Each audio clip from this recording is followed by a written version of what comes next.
What's up and welcome to another Mograph Mocast. I'm Dave. And I'm Matt, and joining us today are two legends within the industry. Yeah, I said legends. Mr. Gavin Shapiro and Mr. Chris Vranos. Hey, what's up? I'm Gavin. How are you? I'm Chris.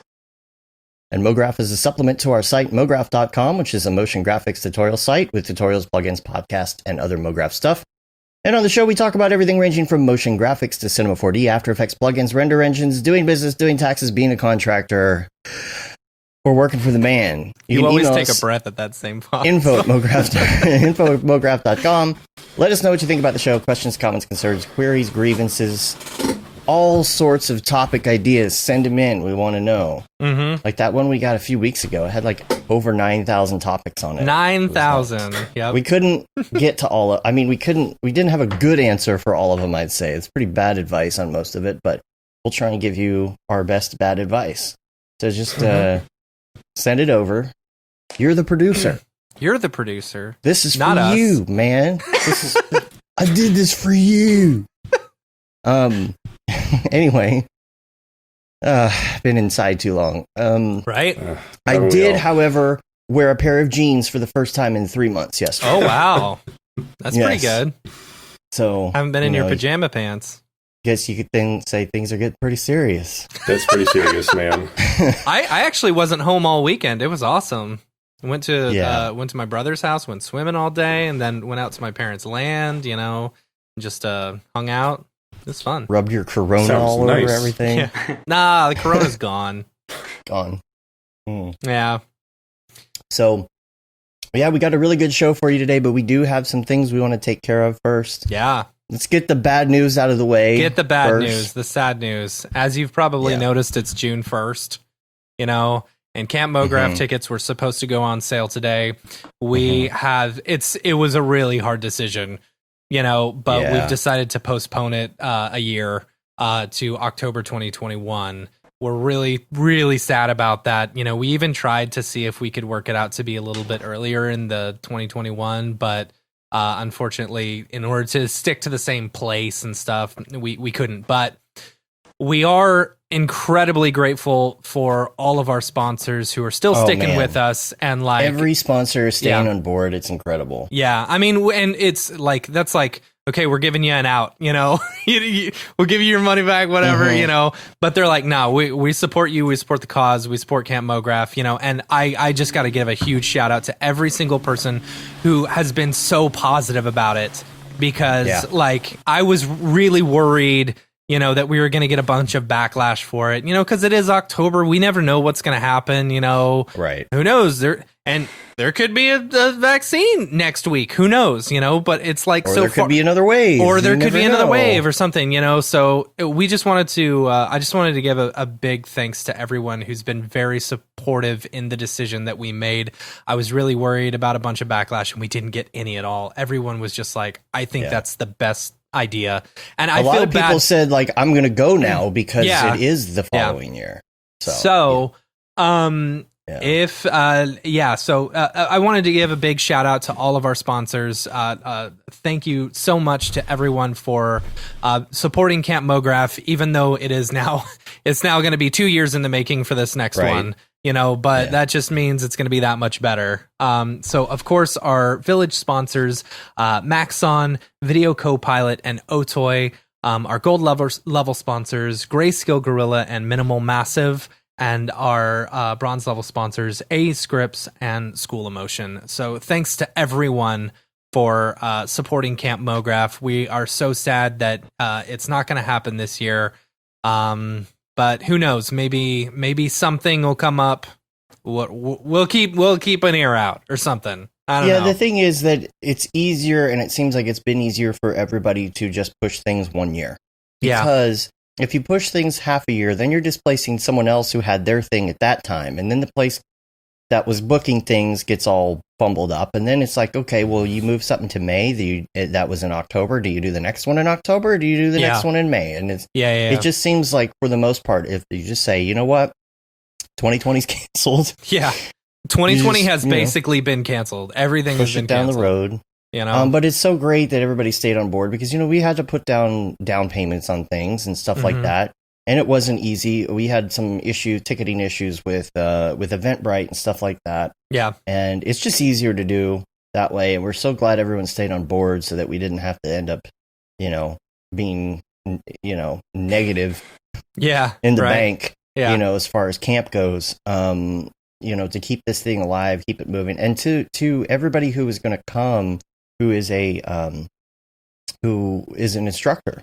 Yeah. And counselors and stuff too. Yeah. Nothing's changing. We've talked to all of our, and that was the first initial push to decide to cancel it. We kind of felt out all of our instructors and, how they felt about it. And everyone was like, I would feel more comfortable actually doing it the next year. And so, that made us feel pretty good about doing it, but everyone's still on board. We've got all the same instructors, all the same fireside chat people, just a year later. So, and, I think Beeple put it best. He said, I can't imagine a scenario where you get to October of this year and you're like, oh darn, we should have done this because everything's going so great right now in this country. I didn't realize how much stress I had, like how much anxiety I had about camp being this year until we canceled it. And like it was like a big weight off, because I was so worried about I mean the safety of all of our campers is number one, and I didn't want anyone to like risk getting sick or risk getting other people sick or something like that, Yeah. So I don't know. It was, I think it was the best decision. So, yeah. So thanks to everyone who's been supportive and thanks to our sponsors.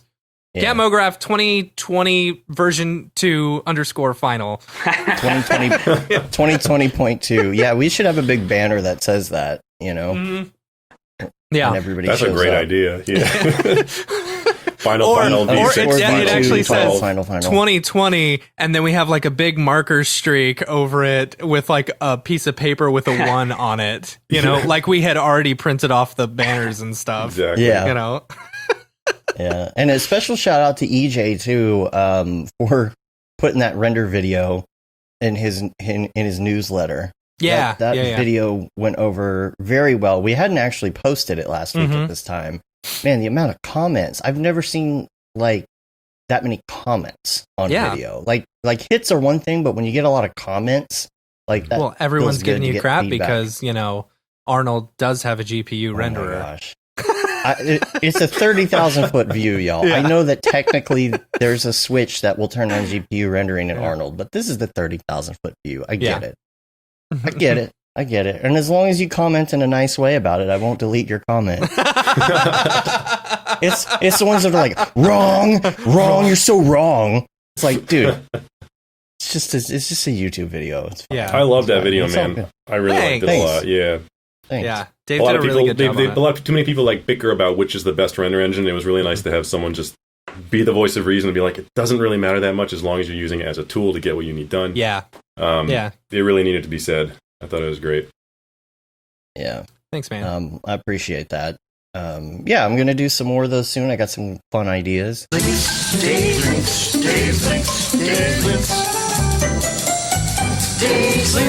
Moving things around a little bit in the schedule here.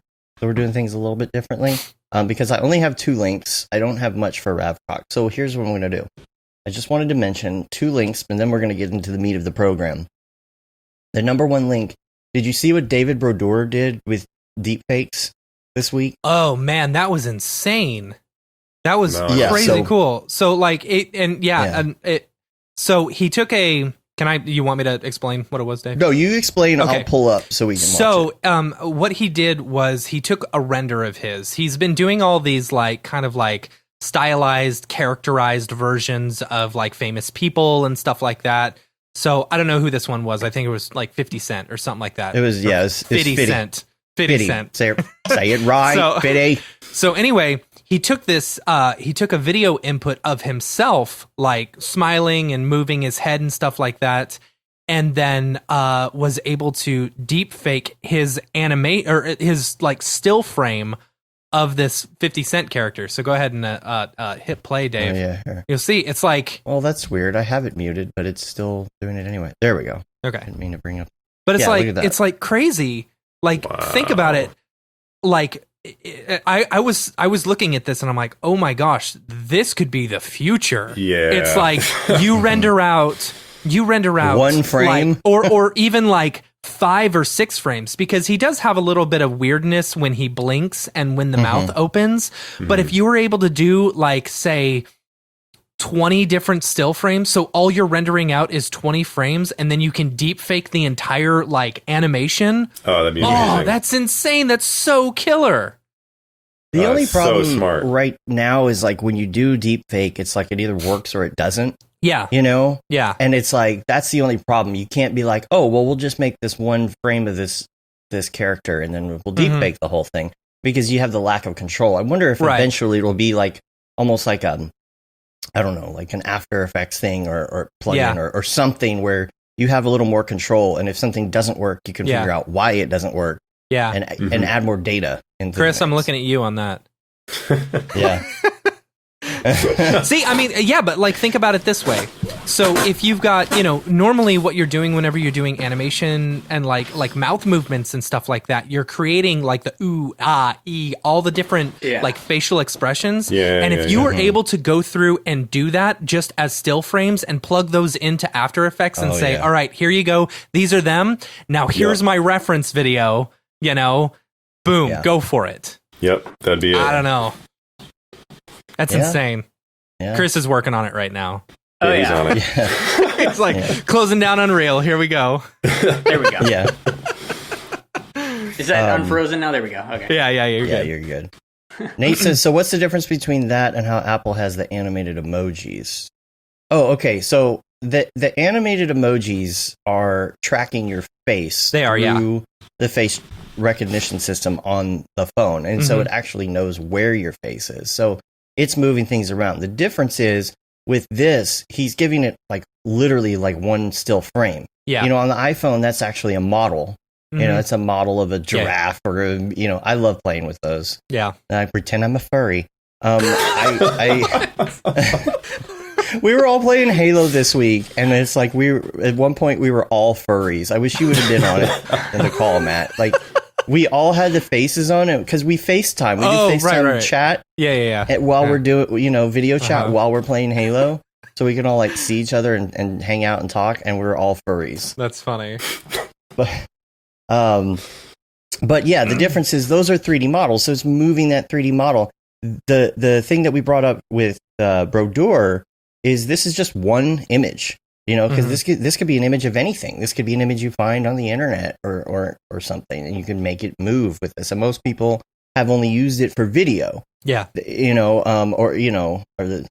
Unfortunately, mostly porn. Yeah. But fake videos of people doing things, and then there's the whole discussion, and we've talked about this before about, is it dangerous? Because then you can make it look like, the president's just saying anything he wants, which is... Did you see that deepfake where they stuck Trump's face onto a baby? And the lady, the mom was like, but you said that, this, and then, no. That's what the baby said. Yeah. It's really funny. That's great. But he's, and I don't know if anybody, I feel like I'm surprised somebody hasn't already done this with deepfakes, and maybe somebody has, but this is the first time I've seen it.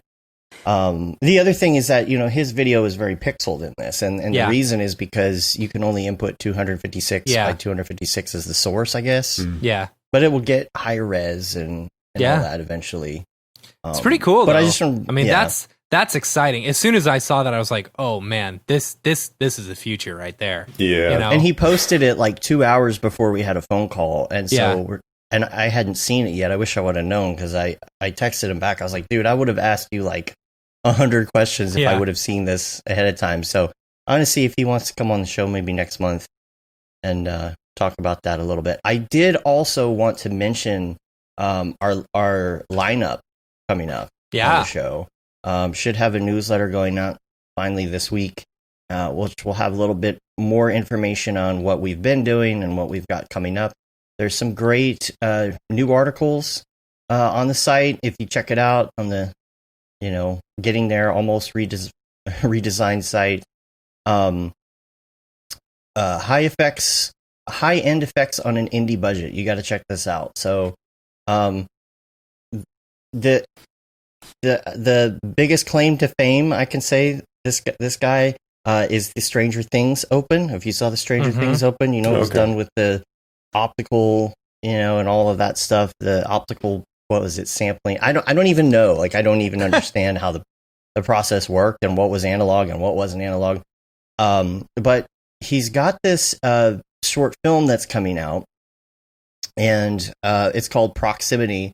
It's on Amazon. I've watched about half of it. So check out the article on that. He'll also be on the show. I'm going to go to our live shows page just to tell you who's coming up. We've got next week. So that's next week. And then, so the guy who did the X Particles, who won the X Particles challenge, Jesper, he also did that video we were talking about with the, what was it? Not a BMW, or it was like a M6, something going through the desert. It was really popular in the Octane Facebook group. It looked super, super hyper realistic, and it was a car going through the desert or something. So that's 2 weeks from now. Teddy Gage, Rad Scientist, if you're in the Slack, you know him. He'll be on the next week, and then we'll have Phil Roberts after that, Raid Zero. So we got a great lineup coming. Make sure you check that out, some of the other stuff. And we will also be having a little preview video of our Unreal class that's going to be coming out soon. So stay tuned. I've been going through it. It's pretty good. It's pretty good. Yeah.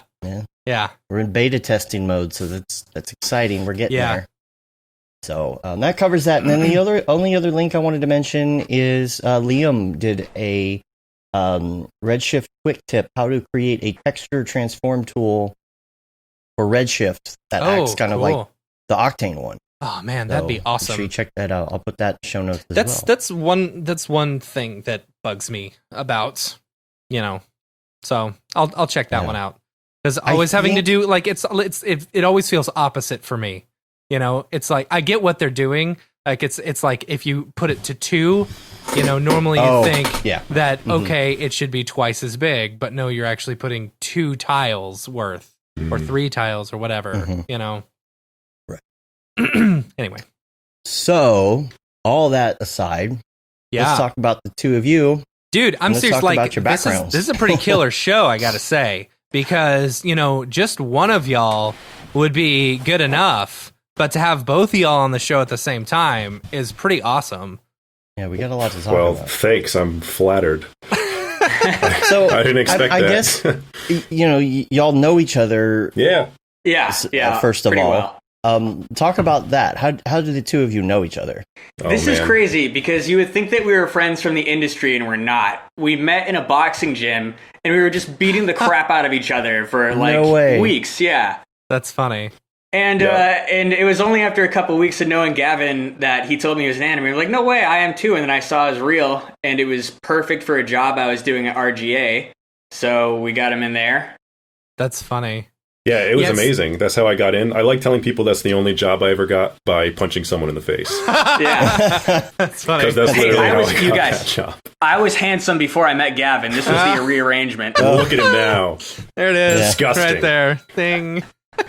Motion it's graphics, funny. not Anytime even I once. go out, because I'm so used to dealing with, because I don't really go out. Anytime I'm talking, I talk to a lot of people online, and this is what we do video and 3D animation and stuff.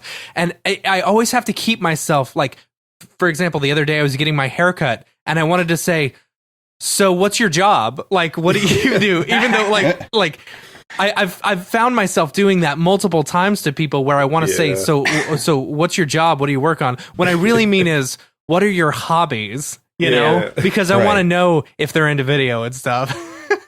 Yeah. So Chris and I met through boxing, through beating each other up. And now I'm a motion design director at RGA, so it worked out pretty okay for me. Oh, that's awesome. Yeah, and I ended up quitting, so.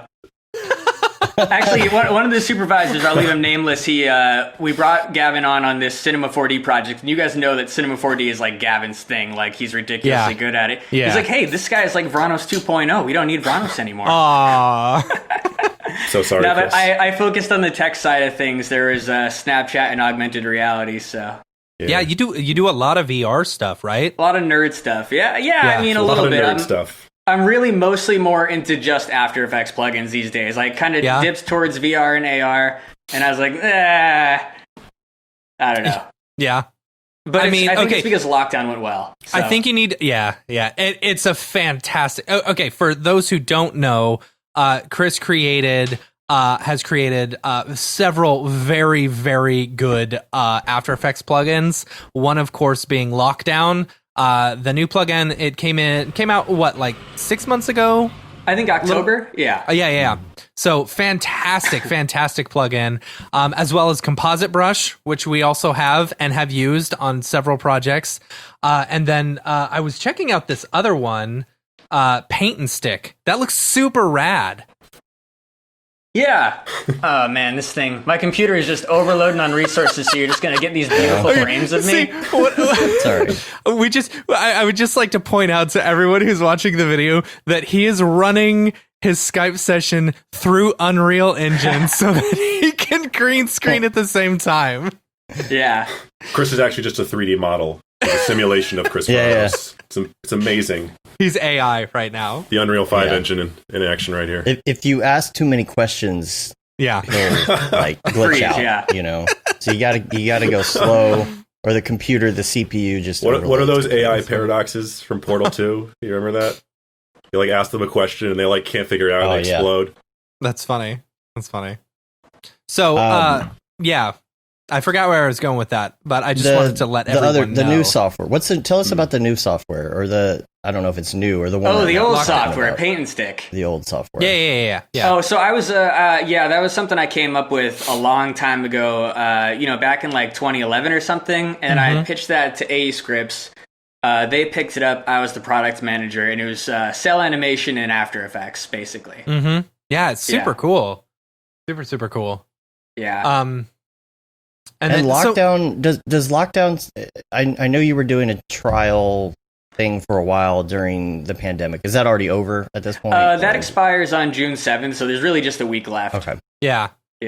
But if you want to try it out, you got a week. Get in there. It's pretty freaking killer. Like, it's so insanely good. It's really, really good. Yeah.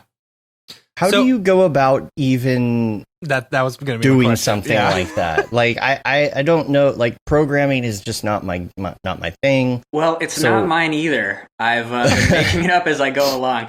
Yeah. So when I did Paint and Stick in the early prototypes for Composite Brush, I hired a friend to build the prototype, just a desktop application, and then AE Scripts took over the development, and they actually knew what they were doing, and they built Paint and Stick. And then when I wanted to move on to something different and build Composite Brush on my own, I just hired a few C++ developers to do that. So I've just been product managing. Huh, that's cool. I mean, I wrote all the algorithms. Like, I know the color science, but... Okay, okay. So do you do a little bit of... So like, for example, take what like Chris Schmidt does, you know? I know sometimes, because he's got his brothers to do all the big programming stuff, but he'll actually build it out in Espresso first and then throw it over to his brothers and say, all right, now do this. Yeah, like, make it efficient. Yeah. All my plugins start out in either Unreal or Unity, and I just kind of mock it up because they have a lot of good tools and there's a lot of simple ways, and that just shows the point. For Lockdown, at one point, I was demonstrating making meshes in Maya just to make these basically just video mock-ups to show how it would work. And then to some extent, I was able to get the actual keying algorithms working within After Effects. Well, maybe not quite, but using some other side applications. And then I just pass it over to people who actually know what they're doing, and then they program it in C++, which is fast. Interesting. Yeah. Is there any programming you're able to take from like Unreal, like the C++ in Unreal, and pass it along to the plugin, or is it just a from scratch thing at that point? No, it's purely for reference. Oh, okay.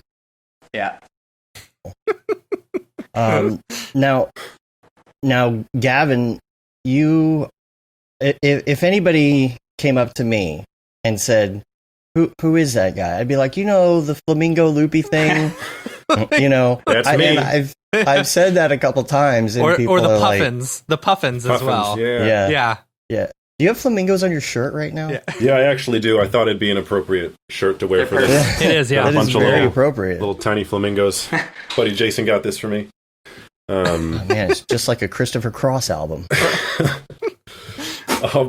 Yeah, I actually used to be the penguin guy. Like my whole life, I've just grown up loving penguins for whatever reason, getting penguin stuffed animals. But now people know me as the flamingo guy, which is funny. I guess I've kind of like accidentally rebranded myself as the flamingo guy now. But I'll take it. I like flamingos; they're hilarious. You've been doing these loops, which they're amazing loops. Thank you. You know, and like I don't even know where to begin to like. Yeah, exactly. Like it's so intricate. You know. Well, when I close my eyes, that's all I see, and it's horrifying. So. No, but this is what you dream about before you go to bed. Yeah, this is all I know. It's really funny though, because I love looking through the comments, because some people are like, "This is amazing, I love this, it's so funny," and some people are like, "This is the most stressful thing I've ever seen," and I can't explain why, but I have so much anxiety. And they talk about like fever dreams they've had, and I think it's great the variety of reactions I get from these. So how do you start on a loop like that? Yeah. I'm guessing. This is just me totally guessing. But do you start by trying to get like the basic architecture of the scene, like the blocking to exactly? Form yeah. So loop? First, it'll just be like the very basic idea, like in this one that you have, it's like going into a hole. So the way I did that, it's like I wish I could show it. I have a tutorial where in the beginning I show it, but basically it's like I wanted to have that scene. I wanted to have this is the normal version of it. I wanted to have the scene like fit inside of the scene, and then that would be the way that it gets to the point where it lines up again. Again, it's kind of hard to articulate, but I can I can give you a link and show you. So I'll build. Is it a lot of instancing for that? Yes, a lot of instances. So that's what it is. So I always build one scene, and then I make an instance of that or multiple instances of it, and put that somewhere else or in different scale or position or rotation or whatever, and then I try to get the camera to the other one so it looks the same. So that way, first I build the structure, I get the camera looping correctly, and then I can just start designing it and adding details and adding characters and picking a theme and that kind of stuff. But yeah, the first part is definitely blocking it out, getting the animation looping, getting the camera perfect. When you watch these, do you see where the loop point is? I know where it is, but I try to make them perfect. I try to make it so there's no jump at all. Yeah. Sometimes it's better than others. Sometimes it's like the lighting won't match up correctly, so I kind of cheat it. Like in the one with all the triangles, it's called a Sierpinski triangle. In that one, I couldn't really get the lighting to match up, so I made it so that all the lights blink on the beat. So then when it gets to the final beat, it blinks, so you don't notice that it's not perfect. That's funny. I've used that a few times. But yeah, no, I try to get them to be pretty smooth. Every now and then I'll find glitches. I'll see like, a shadow doesn't line up or a highlight is different than the loop point or something. But for the most part, I try to keep them as clean as possible. I like the blinking idea. That's pretty good. This is like my old boss cheat, said. If you can't fix it, feature it. Yeah. Exactly. There you go. Yeah.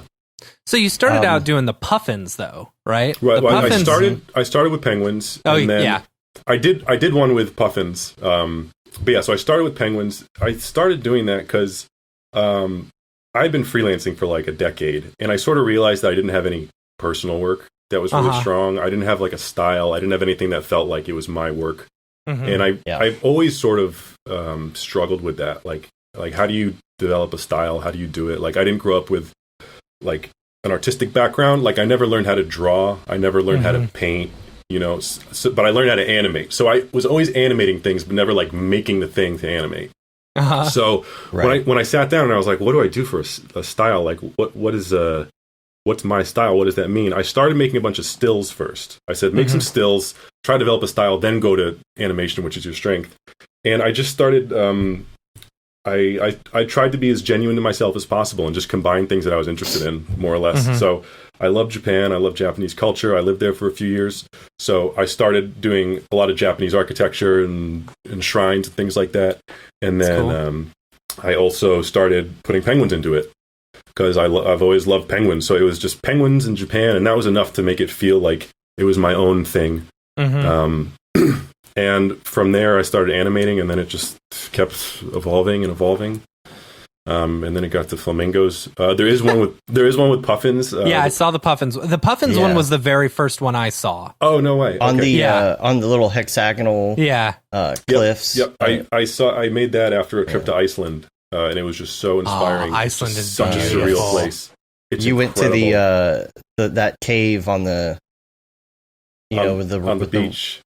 Yeah, right? Matt and I have been there. No way! Yeah. It's a beautiful place. It is gorgeous. Where did you guys go when you went? We stayed in Reykjavik. Okay, I was only there for like 4 days, which Okay. isn't a lot of time. Dave was there for like 8. okay. It was But, my second time there, so I did like nice. a tour of the South, like just Gotcha. driving. Just Yeah, rent a car we and rented a drive. car and we just drove all the way, all over the place. Went to the Black that's Sand awesome. Beach, Yep, hit up the Black Lava Sand Beach is Museum. amazing. You know, Oh, I didn't get a chance to go to that, but I heard it was. it was pretty cool. Like Yeah. a lot of projection mapping stuff. Which was really neat. Mm-hmm. That's very cool. Yeah, but those little cliffs at that Black Sand Beach with the little rest stop Yeah. restaurant right there. Yep, that's what inspired that piece. I called it Reynisfjara based on that very beach and those columns. That intrigues me so much because it just isn't like a natural shape, but that's actually what they look like. Actually, that is very natural. That's a carbon atom, isn't it? Yeah, well, I learned why it breaks like that. So what happens is when the lava's cooling, it all contracts very quickly, and the most efficient shape that it can contract into that's closest to a circle is a hexagon. Like imagine everything pulling like towards itself. The shape that can tessellate the easiest is a hexagon. It's closest to a circle. So that's how it works. That's awesome. It's bizarre. It's like before you put the hyper smoothing on it, Exactly. That's funny.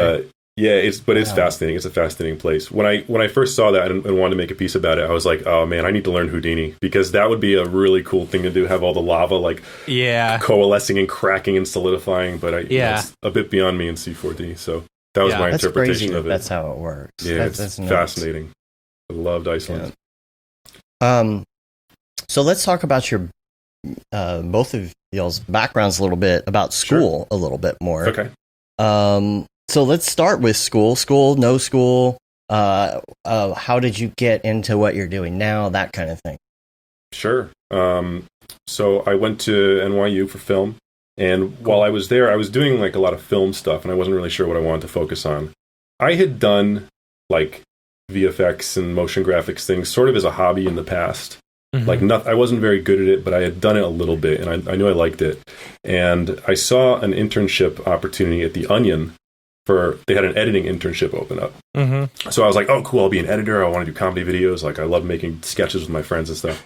And when I was applying for that internship, they were like, by the way, do you know After Effects at all? Like, we also have a motion graphics intern position. And I was like, oh, yeah, I would love to try that out.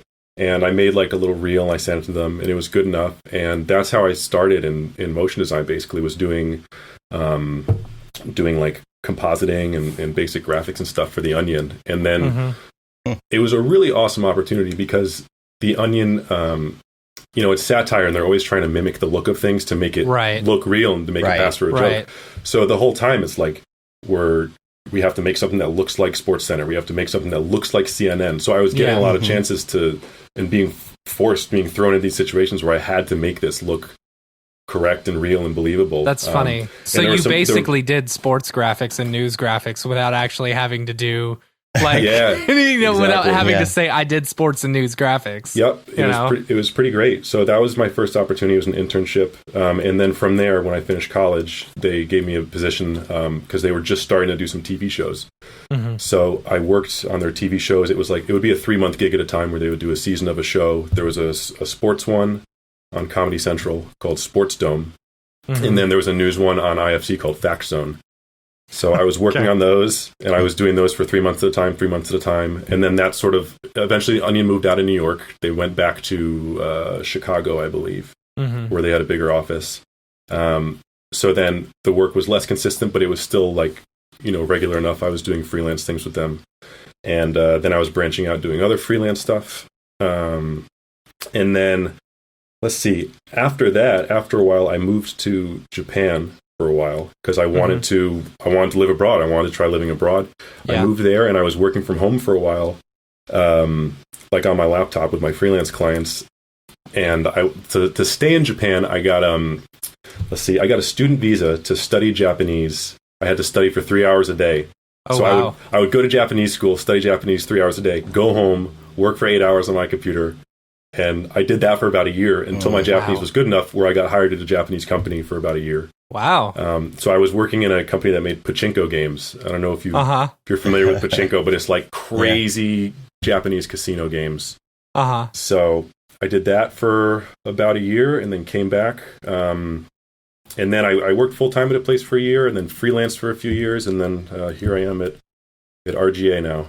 So how different was the industry in Japan versus here? That's crazy. So like you actually took Japanese for a year and learned it well enough to be able to. Yeah. So, well, I took it in college for about a year. I took it for 2 semesters. So I had like a base, but it wasn't really enough to communicate.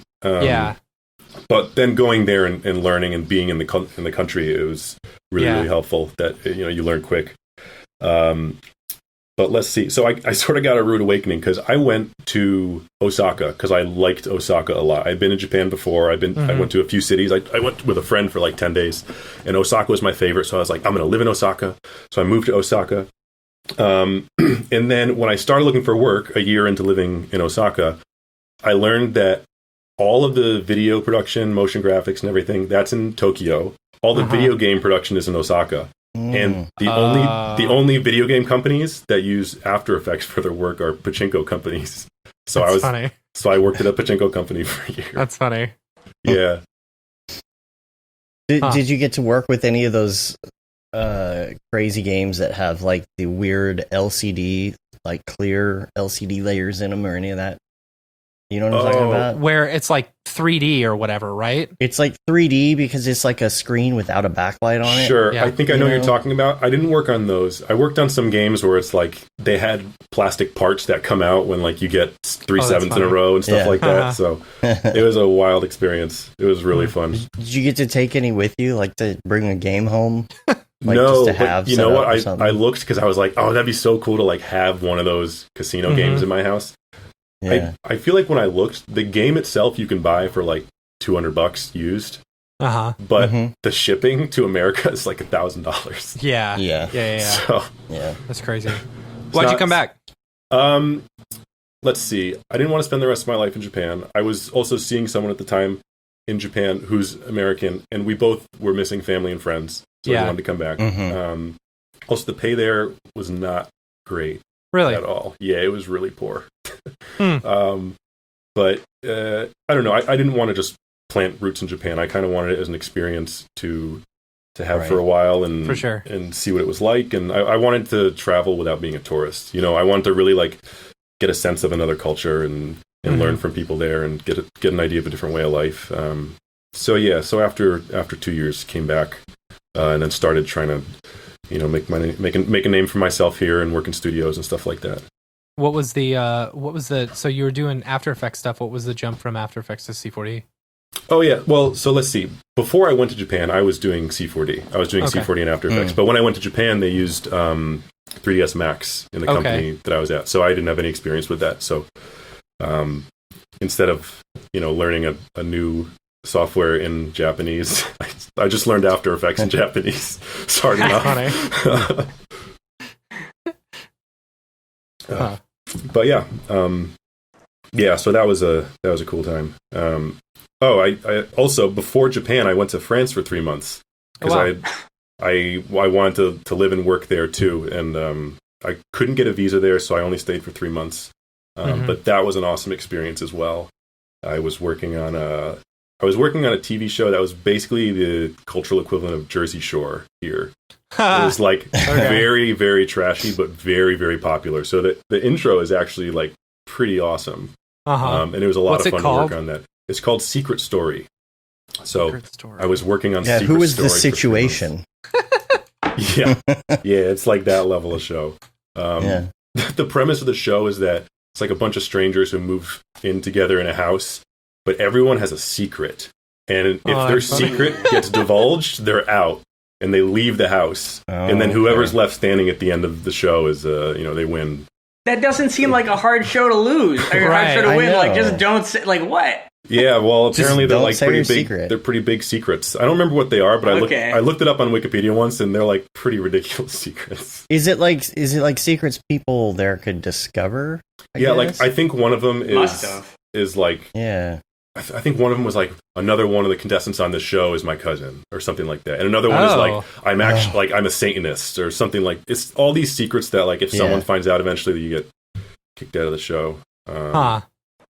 That's weird. Anyway, but yeah, it was a really interesting experience. But I had a great time working abroad, working on these crazy things. But it was good to come back, definitely.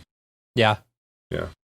Rad. And so then you came back and you went boxing and yeah, and everything changed. Everything changed after meeting Chris. So, well, then let's do this. That'll be our meeting point there. So now let's go back and hear Chris's side of his upbringing up until the boxing point. All right. Well, okay. So the upbringing started with the boxing. Let's be perfectly clear. Chris my is dad's a professional MMA understand. coach. He's a professional what? Professional boxing and MMA coach. So I've been doing that my whole life. But then, I mean, I grew up actually just doing stop motion animation and compositing, just like on little digital cameras, whatever I could get my hands on. Early ages up through high school. Mm-hmm. And so I did a lot of compositing and green screen work and motion tracking in high school with I think the program was called like Hit Film or something. I don't even know if it's around, but it was like the cheap version of After Effects. Yeah. It does sound familiar. Yeah. I went to RIT for film. That's where I learned After Effects, and that's where I got pretty big into shooting stuff, shooting for VFX and compositing. I got very big into Maya. And then, well, not too long after, I moved to New York City and found work, and here I am. All right. Cool. How did you get into the plugin? Like, what was it that you were like? There was a catalyst. I'm an extremely stubborn person. Okay. I got really, really pissed off one day because I can tell by the use of Unreal for Skype. Yeah. Yeah. So I was keying this shot, and it didn't key in Keylight, and it didn't key in Primat, but the part that keyed in Keylight did key in Primat. And I was like, this is ridiculous. Right. So I went in and I used all these different keyers, and I kind of reverse engineered everything, and I tried to find an algorithm that could compensate for all of their shortcomings. And then I wrote it up and I showed it to people, and everyone just told me to shut up, and they told me I was crazy. I'm like, I'm not crazy. And I hired someone to build the prototype, and I showed it working, and even though it was crude, like, it was outperforming the other main keyers out there on certain shots. So then I pitched that to AE Scripts, and they're like, oh, there are a million keyers out there. And I don't know if you guys know Lloyd Alvarez, but he was like, we want to go into a different, into a market that's not as tapped. And I'm like, all right. So I had another idea for Paint and Stick, and I was like, let's do that, and let's just do the keying thing after. Okay. Yeah. I had that problem with a couple different keyers lately too. So how do you come up with an algorithm? Is this like just like beautiful mind numbers and stuff like that, or is this you can just see it? You just see it, and you're like, I know the algorithm. I mean, I don't have a great answer for that, but okay, so maybe I didn't come up with a perfect algorithm, but just looking at like all the different color spaces and things they were doing, I tried to find something that was a little more common sense. Okay, so for example, you guys are familiar with like the most basic of green screens, where you take the green channel and then you compare it to the addition of the red and the blue channel, right? And that creates a black and white matte, right? Right. Sure, I understood some of those words. Well, that's more or less chrominance based, and that's going to output the same value where a dark area is going to have the same matting value as a light area, because the ratio of red, blue to green is the same, right? Okay. Totally. Okay. But one of the big issues with these old chrominance-based keyers that had originated in the algorithm originated optically in like the 70s or 80s is that they have difficulty keying black and white because they're essentially biased to look towards chrominance. And I started to look and say, okay, all these chrominance-based keyers are out there that are biased looking for color, but we need to bring luminance into the equation. We need to bring hue, saturation, like any sort of different color space, and consider differences with different properties than just chrominance. Mm-hmm. And especially back in the day, wasn't it? You know, if you had a camera that was like, especially if it was like 411 or 4? Yeah. You know, something like that, where you would have 4 color pixels for every 1 luminance pixel. That's where you would get all the jaggedies. Well, that's still a problem regardless of the keyer. I mean, that's going to be a problem for a composite brush, because essentially in the blue channel or in the CRCB channel, it's 1/4 the resolution or half the resolution. Mm-hmm. And there's not much you can do about that. That you're going to need 2D post-processing to try to interpret. But if you have, unless you have a good camera, right? Like a really, really nice camera. Yeah. That's key. That's absolutely important. And another thing that's interesting is with a lot of digital cameras, they have built-in sharpening, which is just as bad as like 420 artifacts. Mm-hmm. Where if you were to look at the green screen and say that my shirt is black and the green screen is green, then you would expect that all the pixels on the border would be dark green, right? But that's not the case, because you'll get a light green on the border of the green when they're sharpening, because it's trying to create additional contrast. And a keying algorithm will not know what to do with that.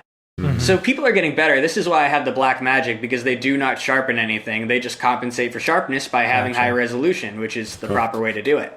Mm-hmm. Right. Yeah, it's just the file sizes are outrageous. Yeah. Worth it. Yeah. I gotta say, I'm loving my camera still. That's 6K. Mm-hmm. Yeah, so it's awesome. It's just that I don't know where I'm going to put all of this massive amount of footage, but, you know. So, by the way, I did see, I should put this in the show notes this morning, you know, Linus Tech Tips or whatever. He posted, there's a PCI card you can buy that you just load up with M2 chips. Oh, and you put the PCI card in, and it does some ridiculous, like, 62 gig a second transfer speed. It's insane. You got to check it out. Wow. I mean, you got to use a whole PCI slot for it, but it's like, so you could fill up my whole hard drive in 1 minute. Yeah, right. Yeah, basically, yeah. But you stick all the M2 drives in it, and then you have like this crazy fast thing. Jeez.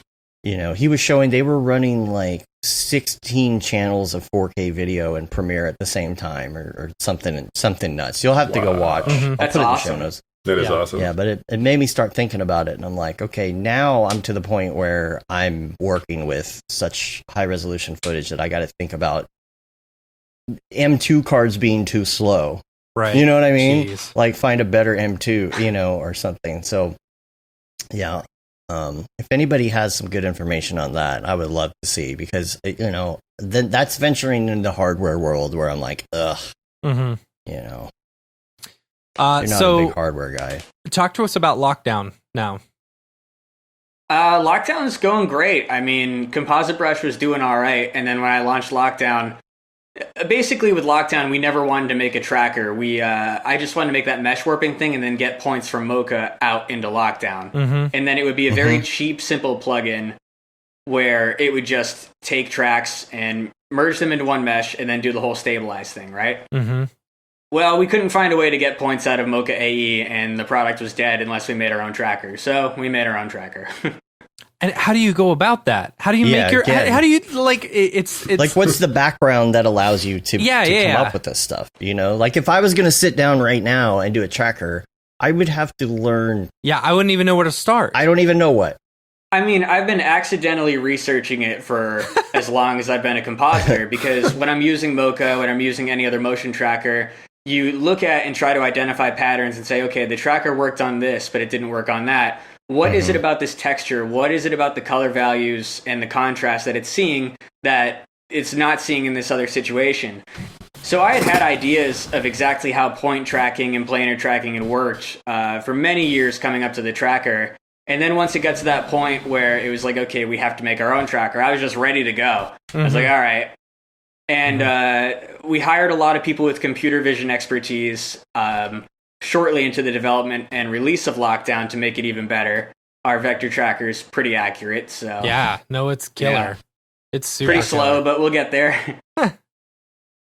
And now, but if it works, yeah, exactly. That's the thing, is that the big comment I got from everyone is like, yeah, the vector tracker is really slow, but it's way faster to just hit it and then go walk away and get lunch and then come back than to sit there and struggle with a bad track in the first place. Right. Yeah, but we're going to be working real hard to make that even faster.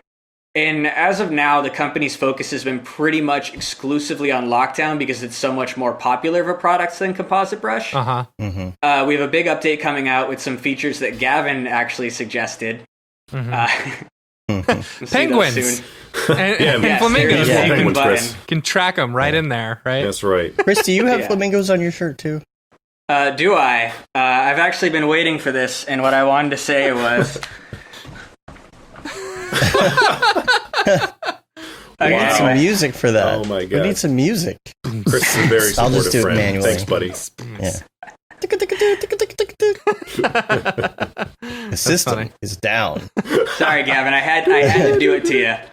Gavin, which one of your it, friends is it that has the picture in the shirt hang and their mother put it up on the... Oh, that's Chris. Oh, okay. I thought it was Chris. Yeah. That's so embarrassing. Yeah. Wait, That was what the funniest now? thing I've ever seen. I was on Gavin's Instagram and he had posted a story about how Chris had a shirt. It's probably that shirt that you're wearing. Yeah, it's that shirt and that hat. Yeah. And his So mom I liked it so posted- much that she put it up on her mantle. Oh, it's so funny. That reminds me of I saw a picture where someone in their mom's house, their mom had like a picture of Jesus or something, and they took the photo out and they put in David Are You? They put in like the Octane Jesus thing. Oh yeah. And he was like, "Yeah, she still hasn't noticed." It's just my David, gosh. like, So funny. that's great. That's awesome. That's funny. That's really funny. Okay, so tell me about so after you met, did you ended up working together for a while, which I've done that whole thing where I hire my friends and then I peace out and right. see ya. Yeah. So tell me about how did that happen? Gavin, how did you start working there as well? And Let's see. So he was on a gig at RGA. What is RGA? Sorry. yeah, what do they do? RGA is like a big agency. They do a ton of stuff. Like they do a lot of Samsung work, Verizon work, Okay. just a lot of big things. And it was a Verizon project, right? It was Find the iPhone. Yeah, it was Verizon Apple. Yeah. Verizon Apple. So they were doing a thing where you go around. It's like an AR. It was like Pokemon Go kind of, where you go around, but you collect music loops and you can collect different ones in the street and then combine them and make like these weird genres of songs. And each music sample had like this ring that was designed and animated to evoke like a feeling of that musical genre. So there's a metal one, a country one, and a reggae one. You combine them and everything. So Chris was working on that, and they needed more C4D artists, so he brought me onto it, and I worked there for about a month as a freelancer. And then, did we work at RGA again as freelancers after that, Chris? Yeah, I was in and out, but I mean that was around the time that Composite Brush started getting big. So I had been at RGA like full time for years, and then I started to do like a month at a time, take a month off, like do a product launch. And then when lockdown hit, like I think I came back to RGA for like 2 weeks for just like the Times Square takeovers because those were cool. And, yeah. So that was later. So that was when I was there full time. So a few months later, I think RGA was looking for a motion design director, and they got in touch with me, and we talked about it for a while, and then I accepted, and I started there in February 2019. And then when I was there, I remember you've been in a bunch of times freelancing. So we've worked together at RGA a bunch of times. Yeah. And I mean, I love that place. It's a really fun place to work. It's a great place to I work. wish I could balance it though. Like I'm always trying to go back. It's just like the plugin development kind of sucks sometimes. Yeah. It's got to be the focus. Yeah. What were you doing when you were there, Chris? Were you doing graphics or more of a programming thing, or like where did you? I started as a compositor, mostly doing motion tracking and keying, but then I kind of became the technical director for a lot of these like big weird projects. So that project in Snapchat Gavin was just talking about, someone had to figure out like how do we make these loops and get them ported over into Snapchat and keep the file sizes down and just make everything work, and a lot of different technical challenges because the creative team had some ridiculous asks like animated textures. However, it was a 4 megabyte limit for the Snapchat lens, so just like a lot of like every trick in the book to keep things moving fast and efficient, and then getting everyone working together. I did the Times Square takeover for Nike. I don't know if anyone saw that, but the women's soccer team, when they went to the World Cup, we took over something like 40 screens in Times Square. Wow. And you could walk through and see. Project. Yeah, so you could see the animation on all the screens. So at that time I was in Unity. This was before I started working in Unreal, and I laid out Times Square in 3D with all the animated screens so we could compose them in 3D, and then the client could stick on a VR headset and walk around Times Square and see what it would look like. Oh, yeah, that's awesome. Wow. Really I mean, when you're spending millions and millions and millions renting out all of Times Square for 3 hours, like the client needs that assurance. So even though it was a lot of effort to get that up in VR, it was worth it. And it also helped the approval sail right through. Oh, yeah. Like creatively. Yeah. You were so essential in that project, man. Oh my God. That whole timeline was like 2 weeks or something. To do that. It was awful. Well, because they weren't willing to start on it until they got guaranteed in the final, or else they'd be buying ad space for nothing. Oh my God. So it was like after the American team won the semifinal or whatever, it's like, okay, go. Yeah, that was nuts. Jeez. But yeah, So, you said the day on that one. I just Googled it and I'm looking at it now. That's crazy. When you put these together, I'm guessing there's different things on each screen, and like you said, it's easier for them to envision it that way. I mean, gosh, what is the approval process like for that? Even like, because there's going to be a lot of people that probably can't just come in and put a headset on and check it out. Well, we also could do screen captures of like a little first person run through in the game, and we could show those to the clients too. Oh, okay. Yeah, that makes sense. And we were also, so we could also make an executable too to send it to them. Like Unity self-deploys, or it deploys self-contained games, so you could send that, and like someone in the office knows how to use the keyboard and mouse to run around a first-person shooter. And yeah, they're all WASD in it. Exactly. Yeah. Gosh, that and when you do something like that, and it's only 2 weeks, I mean, you've got the VR end of it, you've got people working on different aspects. How many people are involved in something? It was like 5 of us crying. Oh, man. But I expected like a team of 30 or something, but 5 crying. No, it was like 5 people. That's really No, so the thing is, we modeled Times Square before the project got approved, so that was a lot of it. We did the modeling and the UVs on the screens before. That's good. And then actually getting the setup in Unity, that took me like 3 days, and in the meantime, everyone was doing style frames and stuff and getting that figured out. And then we started to see the animation like the first, the end of the week 1, we started seeing animation in there. And then we just worked weekends. It was like 16-hour days. It was like the best paycheck I've ever made. Like 2 weeks, 16-hour days. Yeah, that's funny. We were happy. Like we hadn't slept. We had our coffee. We smelled. We hadn't showered. We were like, this is great. Let's work some more. Happy but empty. Crushed.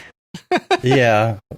No, I love a project like that every now and then isn't bad. Feels good. Yeah.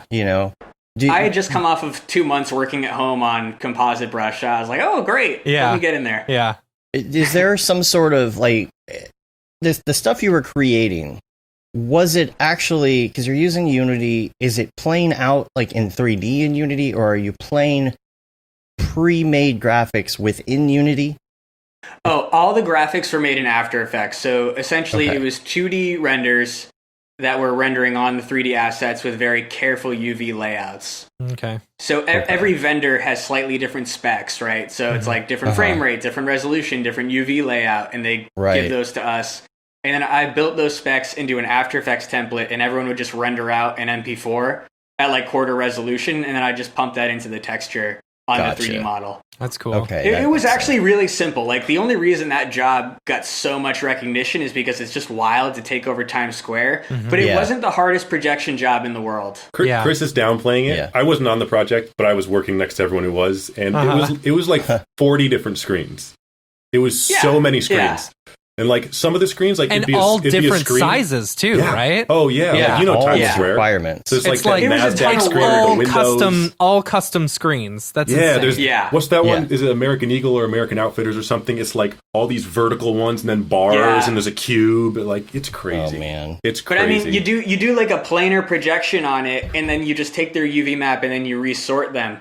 So it wasn't that bad. I made sure by the time everything got to the animators, they were seeing it in a planar fashion, and then all the transforms would happen through the compositions, and no one would be thinking about that crap anymore. Right.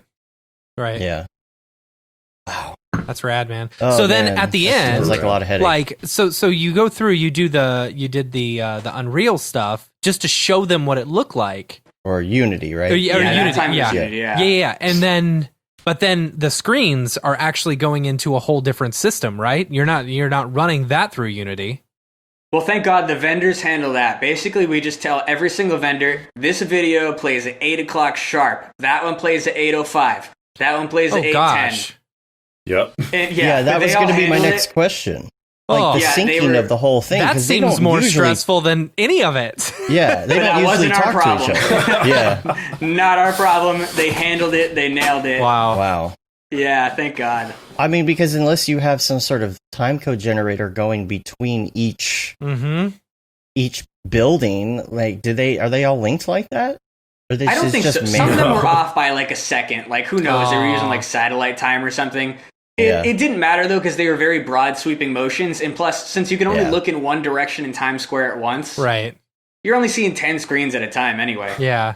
I remember asking James, creative director at RGA, I was like, James, how do they sync up all the screens? He's like, bro, it's just like those old spy movies. He's like, everyone syncs their watch and says, go, and then they all just at the same time. I was like, oh my God, really? Everybody has a key that they put in at the same time. Exactly. Yeah. Exactly. With a card. Superman 3.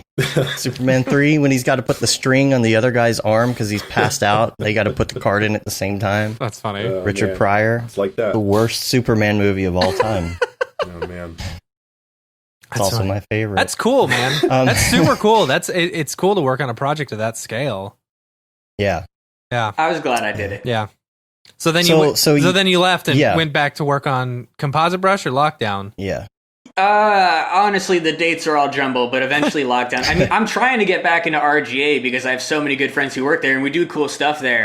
It's just like every time I step away from if I take 8 hours to step away from like the plugins, then it's just harder to keep people on task because my programmers aren't animators, and you just you really want to be involved on day by day, hour by hour supervision and testing and then bug reports and help tickets. That takes forever. I was going to actually ask you about help tickets. Do you have what do you use for help tickets? Is it just email or do you have a ticketing system? AE Scripts has a ticketing system that goes through my email. Yeah, and I can't like hire someone to do it because like Lockdown is changing so often that like every time we release a new build, no one knows how to use it except me. So I got to do all the tickets. Yeah. Jeez. Wow. See, we have a lot of questions that come in sometimes, and none of them are really too complicated. We usually get them knocked out pretty quick, but we're getting to the point where like, I'm like, we need a ticket system. Like, is there a website or something that can help you do that? I'd say talk to Lloyd. Like, Lloyd is... I don't know what they use for AE Scripts because it's convenient because it just goes into my help tickets folder in my inbox. But if you have to, you can click on it and you can upload pictures and videos, and it reminds you when you miss a ticket if you haven't answered in a couple of days. Cool. Like, that's cool. That's what I'm looking for. Because sometimes I feel like I'm missing somebody's email or Dave will wait to answer it, or I've already answered it and like it's not notice that, but then he goes and answers it again, and then I forget to CC. So this ticket system is forum based kind of. So when someone replies, everyone sees the reply in the email chain. So it's nice. Cool. That's nice. Cool. Yeah. They're doing some great stuff over at AE Scripts. And so Gavin, at that point, you stayed on working there. Yep, I'm still there. So what kind of projects are you working on now? Let me see. Okay, I got to think carefully because I have a bunch of NDAs. Yeah, right. But it's usually like we've done a lot of work with Samsung, done a lot of work with Verizon. Like the ads where phones are spinning around and stuff. So I get to use C40 in that, which is fun. Yeah. Sometimes it's interesting because we'll do, actually most of the time that I've done those spinning phone kind of things, I'll usually animate it in C4D. And then I'm exporting Alembics to their team in Maya because they have Maya like renderers, modelers, textures. See, that's funny because anytime I get something from Samsung, it's always in C4D. Oh, interesting. Yeah, and then I've got to retexture it for Octane, but it's just it's standard render. Yeah, I think it's because RGA is pretty well set up to work in Maya. They have like a CPU render farm. They use Maya V-Ray.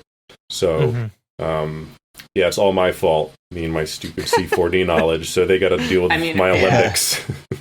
I was always super grumpy about that. I was like, guys, like pick one, C4D or Maya. Pick one. Yeah. Like I don't like Alembics. I don't like going back and forth. But we've done it. We've done a few that were just C4D. It just kind of depends on the project and the team they have. But it's a really flexible team. Yeah, they're great. Yeah, they're really great there. Yeah, that's cool. Yep. So it's a lot of that kind of stuff, and that's a lot of it. Samsung, Verizon. Again, I'm trying to think of the stuff I'm not allowed to talk about. Yeah. No, it's fine. It's mostly stuff for TV. How's with the quarantine and the lockdown? Yeah. Going because y'all are both in New York City, right? Yep. We live 5 minutes away from each other. I could walk to his house in 5 minutes. That's cool. That's cool. How's that going? How are y'all handling everything? I'm really lucky. RGA has been doing an amazing job at handling that. So let's see. I think there was one day that was like, I think it was March 11th. And they were like, we're going to do a mandatory work from home day just to test this out, see if there are any problems. That's cool. And then the next week on Monday, they were like, everyone has to work from home from now on. It was like the city went into lockdown and everything. Wow. And since then, we've been working from home. So they mailed me an RGA laptop. That's what I'm actually on now because it has a video camera. My desktop doesn't. So to get files off their servers and stuff, I can log it on here and take them off. And that's cool. But they've been really, really well set up to handle it. Everyone's on Slack and Zoom and communicating the whole time. Really good communication there. It's really good that they thought ahead of time and they're like, okay, we got to try this out first. They've been super proactive about it. Yeah, that's awesome. That's super awesome. Yeah, Slack has been really good. I feel like we've been working with some clients with Slack lately, and it's just so nice because it's not heavy email chains. Yeah. It's not constant phone calls. It's not constant Zoom meetings. It's just so easy to be like, hey, at so-and-so, we finished this thing. And they're like, cool. Here's a change. Story, bro. Cool. Yeah, here's a change. All right. Awesome. You get a little notification. Here's another change. And it's all categorized into the right, channel. Yeah. Yeah. I don't know. It's been nice. Yeah. My life didn't change. I've been working from home on composite brush and lockdown anyway. Yeah. There you go. Yeah. I've just been bored. That's it. Like, I can't complain because I got corona. I'm like 95% sure based on the symptoms. I had a nurse confirm it, a friend of the family. Yeah. And I was just kind of tired for like a week. Yeah. So I got lucky and it's just been just the same old work from home. Like, there's not fun stuff. There's no boxing anymore, but the grocery store was a pain for a while waiting outside because they'd only let a certain amount of people in. But I really can't complain. It has not been a bad experience for me personally. Yeah. Did you lose the sense of taste and smell as well? No, I just got extremely tired, and I had a nurse was telling me that that's actually common. That some people just get really, really tired, and I also developed a dry cough that I've had for the last like 3 months that I can't get rid of. I had that. I had the same thing. I had the cough, and I felt really tired. I felt really, really tired, but I thought it was just because I had a newborn. Yeah. Because I'm like, oh man, I'm exhausted all the time. I'm so tired. They're like raising a newborn's awful. It's like, no, it's coronavirus actually. Yeah. Oh yeah, no, it's just coronavirus. All right. See, I'm exhausted all the time, so I'm like, well, maybe I've just always had corona my whole life. Always had corona. Yeah, probably. Yeah, definitely. Patient zero. Right. Yeah. That's funny. 3 out of 4 people in this podcast have had corona. I know, right? Yeah, how about that? 75%. Wow. See, at 75%, then you would have what is it? Social immunity. What is that called? Yeah, blocking herd immunity. Oh yeah, herd immunity. Yeah, herd immunity. If only that worked over the internet. I know, right? Okay, so Chris, I got to ask you. You've produced some good plugins, but just from talking to you now, I feel like you've got more waiting. Do you have ideas for anything new? Like, what would be? Oh man, tell us all your secret ideas. Tell us your secrets so that we can develop them ourselves. Yeah, all right. So penguins everywhere. We were talking about that earlier. The penguin button. Can't wait, buddy. Right. No, but I think that for at least the next few months, I think it's just going to be making Lockdown and Composite Brush into what they should be. Yeah. Just making some people, I don't know how much you've used Lockdown, but like there were the issues of it's hard to re-edit a point after it's been tracked. Yes. We're releasing an update where you can continue tracking a point that's been tracked. Very soon, you're going to be able to actually manually supervise and watch it play and track and, click and move it. Cool. It'll be like a very friendly, interactive tracker. Mm-hmm. Things like mesh smoothing aren't too far. A lot of people have complained that you can't unlock down something. Gavin was complaining about that, and that's why I built that feature in. And I showed him the other day that now there's just a button you can hit lockdown and unlock down and go right back to tracking that lockdown and check your mesh.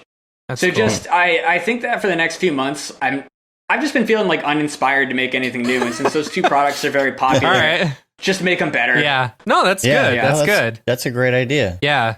That's what Octane is doing right now, or Otoy is doing right now with Octane. It's the summer of stability. Just faster. Yeah. Yeah, that's it. Yeah. Sometimes it's all people want. Oh my God, the RTX boost, that changes everything. Oh, I know. So nice. It literally doubled or half my render time. It's great. Yeah. I only have one RTX card. A little. What's that? I said, let's talk some render engines a little bit. What do you run on a regular basis? For me, it's Octane. That's just sort of what I started in. I just keep using it. I think when I was first getting into GPU rendering, I was like, do I want Redshift or Octane? And Octane was $20 a month. So I was like, let me try it for a month. And then I just kept using it. I've used Redshift too. I used it on a project. It was also great. No complaints about it. But I'm just used to Octane at this point. So. Yeah. Mm-hmm. Oh, I use Mental Ray. No, you don't. Do you? You're lying. Mental Ray. Splutterfish. I use Bryce 3D. No, I hate to say it. I don't really. I don't work in 3D anymore. Really. Yeah. I'd love to again, but I mean, I'll try to work in a real time render like Unreal, but it's been. I still do a lot of modeling. Go figure. I don't know why. Just like little odd jobs where you need to do it, but yeah. Talk to me about Composite Brush for Unreal. Oh man, because it's funny. Like on the show, we were talking about it, and I went to go look it up, and then you had posted that you had discontinued it. It's dead. We were like literally trying to promote it, and then it was like, oh no, sorry, it's dead. All right, so let me tell you what happened. Okay, so the unfiltered version. Epic Games reached out about a year ago, and they said they've been trying all these different keyers, and they really like Composite Brush, and they were considering putting it native into the Unreal Engine. Wow. I'm like, all right, that sounds great. So they wanted me to build a prototype to test to see how it could work in Unreal, and as you can see, it's working pretty well right now. Yeah. But they gave us a grant, and we built it, and then we went to go actually launch it for sale. So now... whenever we launch an After Effects plugin, the user base, they're pretty quick to adopt if you come up with anything substantial. Yeah. And there are a lot of people out there using After Effects. Like, between Composite Brush and Lockdown, we have thousands and thousands of users. Like, it's never a problem getting a user base. Yeah. This Unreal virtual production thing, when we launched that, I was like, all right, here it comes. I'm ready. I'm bracing for the storm. And, like, the first week... no sales. Wow. Like the second week, like one sale. We cut the price down to $200 because we're like, okay, the market's not here. We ended up getting, I think, less than like 10 sales, and we gave out a bunch of promotional licenses for the product. Wow. At $200. Yeah. Man. So we were selling this thing, and every person, because Unreal is, it's so rapidly changing, and everyone has different setups. Was it on the Epic Store as well? No, I didn't put it out there yet. I just stayed with AE Scripts. But that's also for licensing because you have to deliver your source code in full as of the Epic Games Store. I'm like, okay, so you want to destroy my After Effects product by releasing the core source code for Composite Brush? Can't do it. So no, that's why I released it compiled and scrambled on After Effects. And some people are like, oh, why don't you release the source code? I'm like, because no, this is my living. I need that. Yeah. Sorry, I just can't.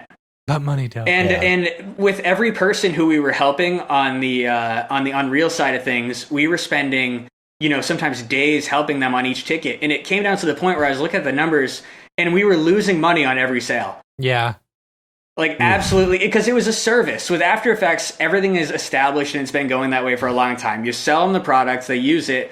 1 out of 100 people will have a help ticket, maybe 1 out of every 200, right? Mm-hmm. And with Unreal, it was every single person. So really, the only way we could do it would be to do some sort of contract, and we never got off the ground. So I basically told Epic Games, like, look, like, you know, we're losing so much money on this. I had to lay off the team. It sucked. If they want to buy it, they want to build it native into the Unreal Engine. It's working. It's here. It's easy to use. And it's fast. I'd love to do it at a reasonable cost, but I can't. I just can't sell it and maintain it. It's just not worth it right now. Yeah. Someday virtual production will have a huge user base. Yeah. Today is not that day. Yeah. But it is getting there. I feel like it's going to be getting there. Yeah. This year is just like, it's starting to people are starting to talk about it. Yeah, they're talking about it. They're sharing a lot on The Mandalorian, but they're not to actually like do it. Also, guys, another thing to think about when you think about real-time keying, right? You use it for weather broadcasts where it's important. It's got to go out real time. Right. Everything else, though, you don't need great accuracy. You don't need a sharp key. You just need to get a general idea to see what you're shooting, and then you key it in post. Yeah. So for Composite Brush to be a $200 plugin and someone to use it for film, they're like, why don't we just use the native key or Unreal? It doesn't key that well, but it doesn't matter. Right. You know, it's jaggy, and we can see our composition. Right. Yeah.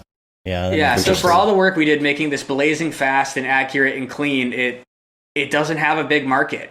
Yeah. I could see, well, I guess if you were going to do something live. Yeah, and that's it. Yeah. Like this podcast. Yeah. I mean, there's people that are trying to do the virtual sets and things like that, and you know, but again, then some people are just skipping all the green screen stuff and moving right to LED. Like Mandalorian. Yeah. Sorry about that. It's train okay. going overhead. It's okay. Yeah. There is a series now on Disney Plus about the behind the scenes of Mandalorian, and I know there was already that video about how they did the LED stuff, but there's a whole episode on the LED Unreal stuff in that series now. If you want to check that out, it's like the technical behind the scenes. Yeah. Cool. But there are so many people going to virtual production. And maybe not necessarily green screen stuff, but are you getting into that area? Into other aspects besides the keying stuff?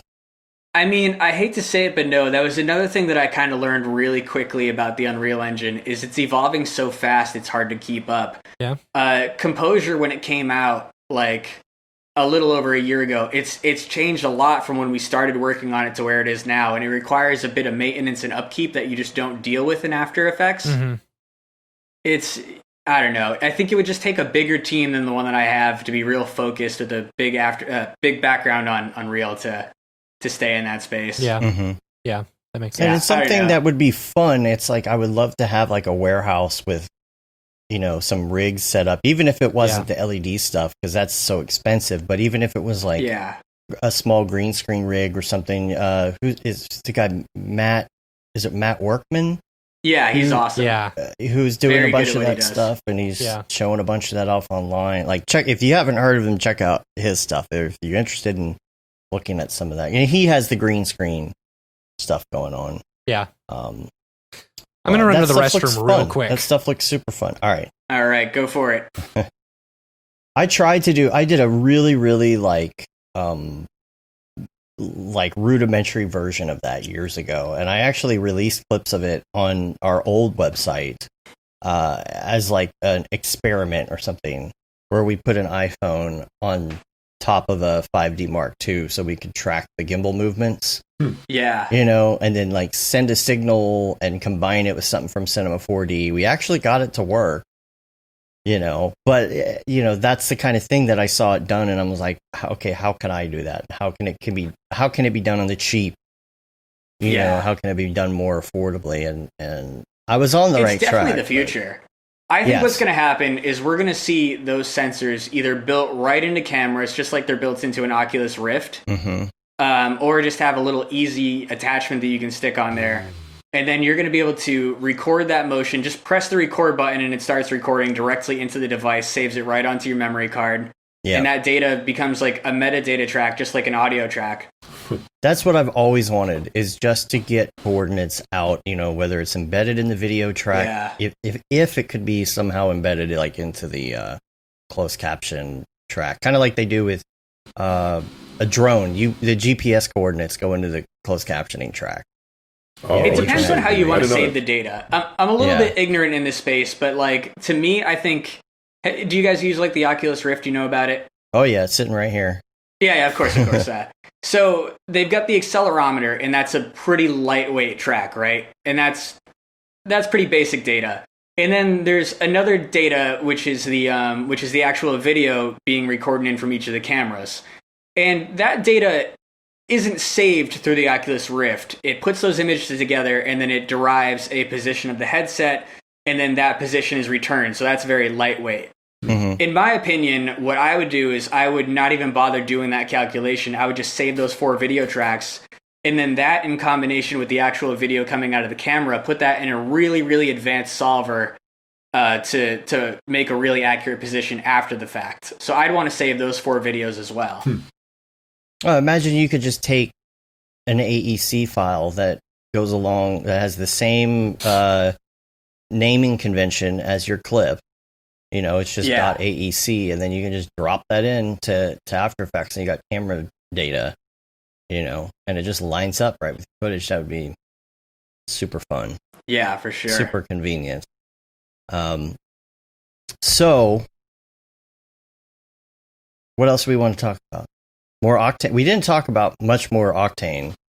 I guess we could talk about, first of all, Gavin, do you do other render engines? I just have Octane at home. I've used Redshift in the past, and I've used Arnold once or twice on a job, but it was kind of a situation where I was learning on the go, and just the project was in that, so I had to learn it. But yeah, when I work at home, I just work in Octane.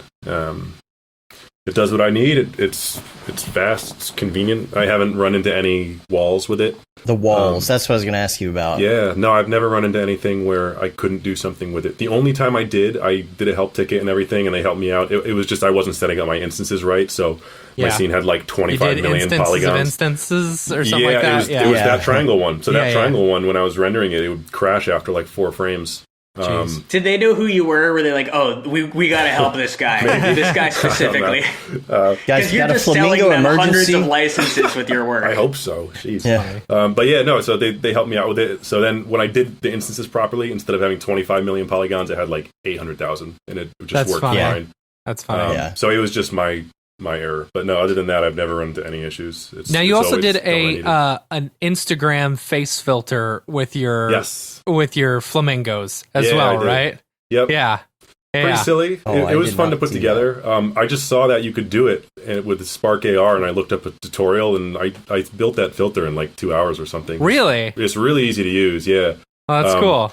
But I'm thinking about doing others because it was a fun thing, but I haven't revisited it. So I'm trying to think of some other ideas, like maybe it would be like some Mixamo animation of a character, and then it puts your face on the character, and the character's like going crazy, and then next to you is a bunch of flamingos, or even just putting like a human head on the flamingo while it like flops around or something like that. So that's definitely, it's in my head. It's down the line, but I'll put it together eventually. Yeah.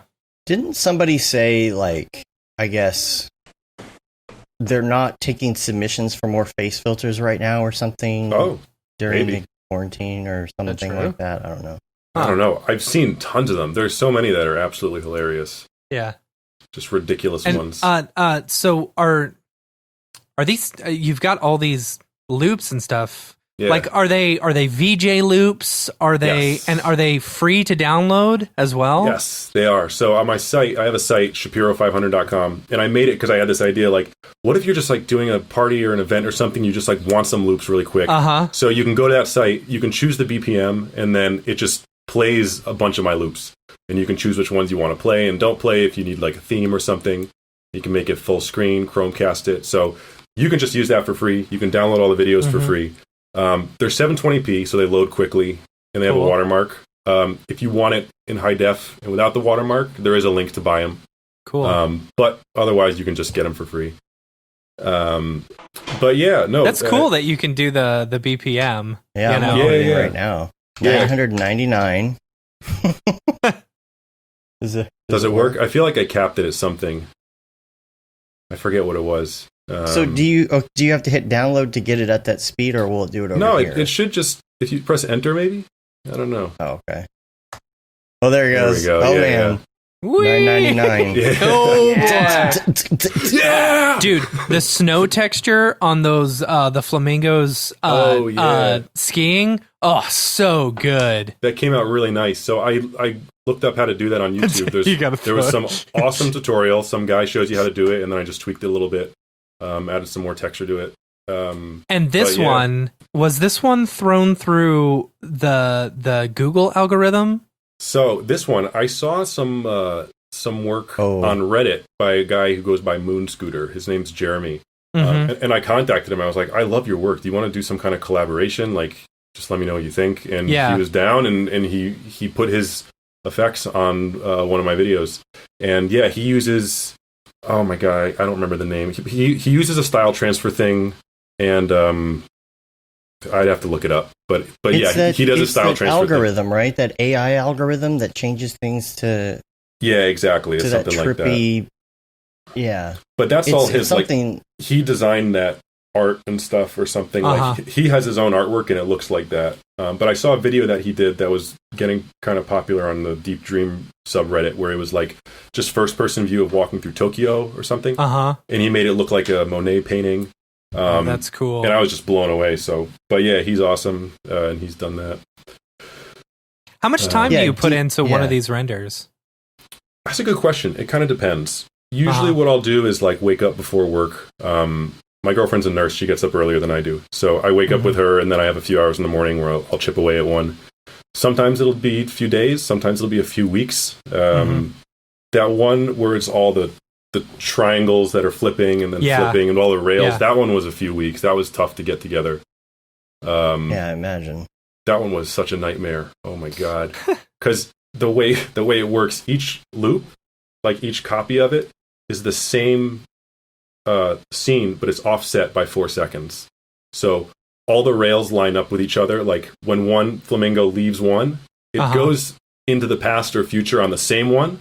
Oh, gotcha. But then depending on where it is, I made it so they all line up on the rails. So that was kind of a nightmare to get that to work out. But so that was one of the longer ones. But yeah, usually average probably 2 weeks, a week, something like that. Wow. Yeah. Now, what do you plan on doing next? What's the next? Are you working on one right now? More flamingo? What's the next animal? Next animal. I did a few with some seagulls. Seagulls. And I might do something like that on another summer one or something. The thing I'm trying to focus on now is more collaborations. Yeah. So I did the one that's a Fibonacci spiral with all the balls and everything, and that one was a collaboration with a guy named Arbin, and I'm sure you've seen his Instagram. He's got like all these little circles and spheres that go around and gears and things. I think so, yeah. His Instagram is Arbin Liberate Me, and the I is a 1. And if you look it up, you'll see he's got a lot of really, really amazing work. So he and I collaborated on that. We're in the process of collaborating on another one that he's finishing up now. That's cool. So my goal, I'd love to do more collaborations with people. I have a few other ideas. And immediately next is I'm working on a SIGGRAPH talk. I got asked to speak at SIGGRAPH this year. Oh, yeah? Yeah, so I'm putting that talk together, planning it out and getting ready to record Maxon? it. Yes, for Maxon. Nice. Yeah, okay. Yeah. Matthias reached out. And you'll be hanging out with us. Touch. Yeah, sounds good. Yeah. Virtually. Unfortunately, just virtually. Yeah. In the cloud. Yeah. You know? Dude. Yeah, I was talking to, it was funny because they sent out an email. They were like, here's some good talks to check out as a reference. And one of them was my friend Sarah Wycliffe. Oh, you know Sarah? Yeah, I worked with her at The Onion for a while. Oh, that's awesome. That's right. Okay. Yeah. So we worked at The Onion together. So I got in touch with her. I was like, hey, can I pick your brain about like SIGGRAPH talk and everything? And she was like, yeah, you're going to love hanging out with everyone. Like, everyone's so nice. I'm so like, sad that we don't great. get to hang out. Yeah. But she said it's an awesome experience, awesome community. She said you guys are great. Thanks. But yeah. She's been deadlifting. She has? All right. Really? Yeah, did you see that? She's been like going hardcore with the weights. I was like, oh my gosh. Yeah, she's awesome. She did Krav Maga for a while too. Really? I need to get on the weights. Seriously, like she posted this video of like, I don't know how much she was lifting, but she had the full belt on and everything. Couldn't have been very light. That's cool. Man. You need the belt. Yeah, she's a badass. Everybody's getting in their home workouts on. Not me. I'm just gaining weight. Yeah. I've gained like 12 pounds. Working on my COVID-15. Nice. You know? COVID-19. COVID-19. That's what I meant. There you go. I have the opposite problem of everyone else. I'm 6'6", so I just like lose weight constantly. It's so hard for me to keep on weight. Yeah. Oh, that must be so hard. Okay. Everyone says that. You don't know. We gotta eat so much all the time. You know what? I have seen him, and it is funny. I actually do sympathize. I've watched how much he eats and how hard he lifts, and how he just gets like nothing for results. Like for him to put on like a pound of muscle is like 2 weeks like straight as hard as. That's funny. I'll spend a year putting on 10 pounds. And if I don't go to the gym for a month, I lose it all. That's funny. Yeah. But it's okay. No one will empathize. Hey, you can still box, buddy. I can still box. Yeah. Well, I don't know. It's been a while since I boxed. 6'6", you got to have a long reach, I bet. Yeah. Yep. Yeah. I'll whip him. Yeah, you will whip him. Coming for you, man. Chris is awesome. Chris is the best boxing coach I've ever had. He's so detail-oriented. I found out that he's just training me to box so that he can learn how to box against a tall guy. See, I thought he was just being this nice teacher. But it's actually funny. Like all the other tall guys I've boxed lately, I've just destroyed because I've been training with Gavin for so long. Mm-hmm. That's funny. We got to get back into it, man. We were talking about doing that soon. Like I'm still boxing, man. I'm still boxing every day. You hit me up. I don't have a schedule. You know where to find me. Let's do it. You live 5 minutes from my house. Yeah. Just come over and just start wailing on me. Yes. Oh, we do. We go. I mean, we were almost thinking. I think that we decided not to do it because of the whole coronavirus thing. And even though we've both already had it, we don't want to put out the wrong message. Right. Yeah. We were thinking of starting this off with like 3 rounds. Oh yeah, that'd be fun. Just going right for it, with the mask on the green screen. Yeah, or probably outside. My living room's not that big, but yeah. See, but on the green screen, you could put like a fake boxing ring and everything. Nice. You can put a crowd in there. Right. Love it. That's Camera flashes, like real-time reactions and stuff. Like put a sensor in the glove, and the harder you hit, the more the audience reacts. That's funny. I'm going for the high score. Right. I love it. Right. Yeah. Maybe that'll be my next animation. Some flamingos in a boxing ring or something. Oh, that's good. That's a good idea. Right. Yeah. Violent flamingos. Yeah. Their necks, giraffes. Yeah. Oh, right. That'd be good. Yeah. Have you seen these giraffes battle? Yeah. It's unbelievable. Yeah. That's funny. God. That would be funny. Yeah. Or a penguin fighting the flamingo. That'd be it's good. The ultimate showdown. That would be, everyone knows that's the ultimate showdown. Right. Penguin versus flamingo. Everyone's I'm been wanting pretty sure it. the flamingo would win, but like whatever. You think so? I don't know. Flamingos are so mobile. They're so fast. Penguins just kind of waddle. Yeah, they are very stubby. They're pretty clumsy creatures. They're very slow. They can't. They don't have a lot of offense or defense. Or but I would think that really they're just like flamingos are so light.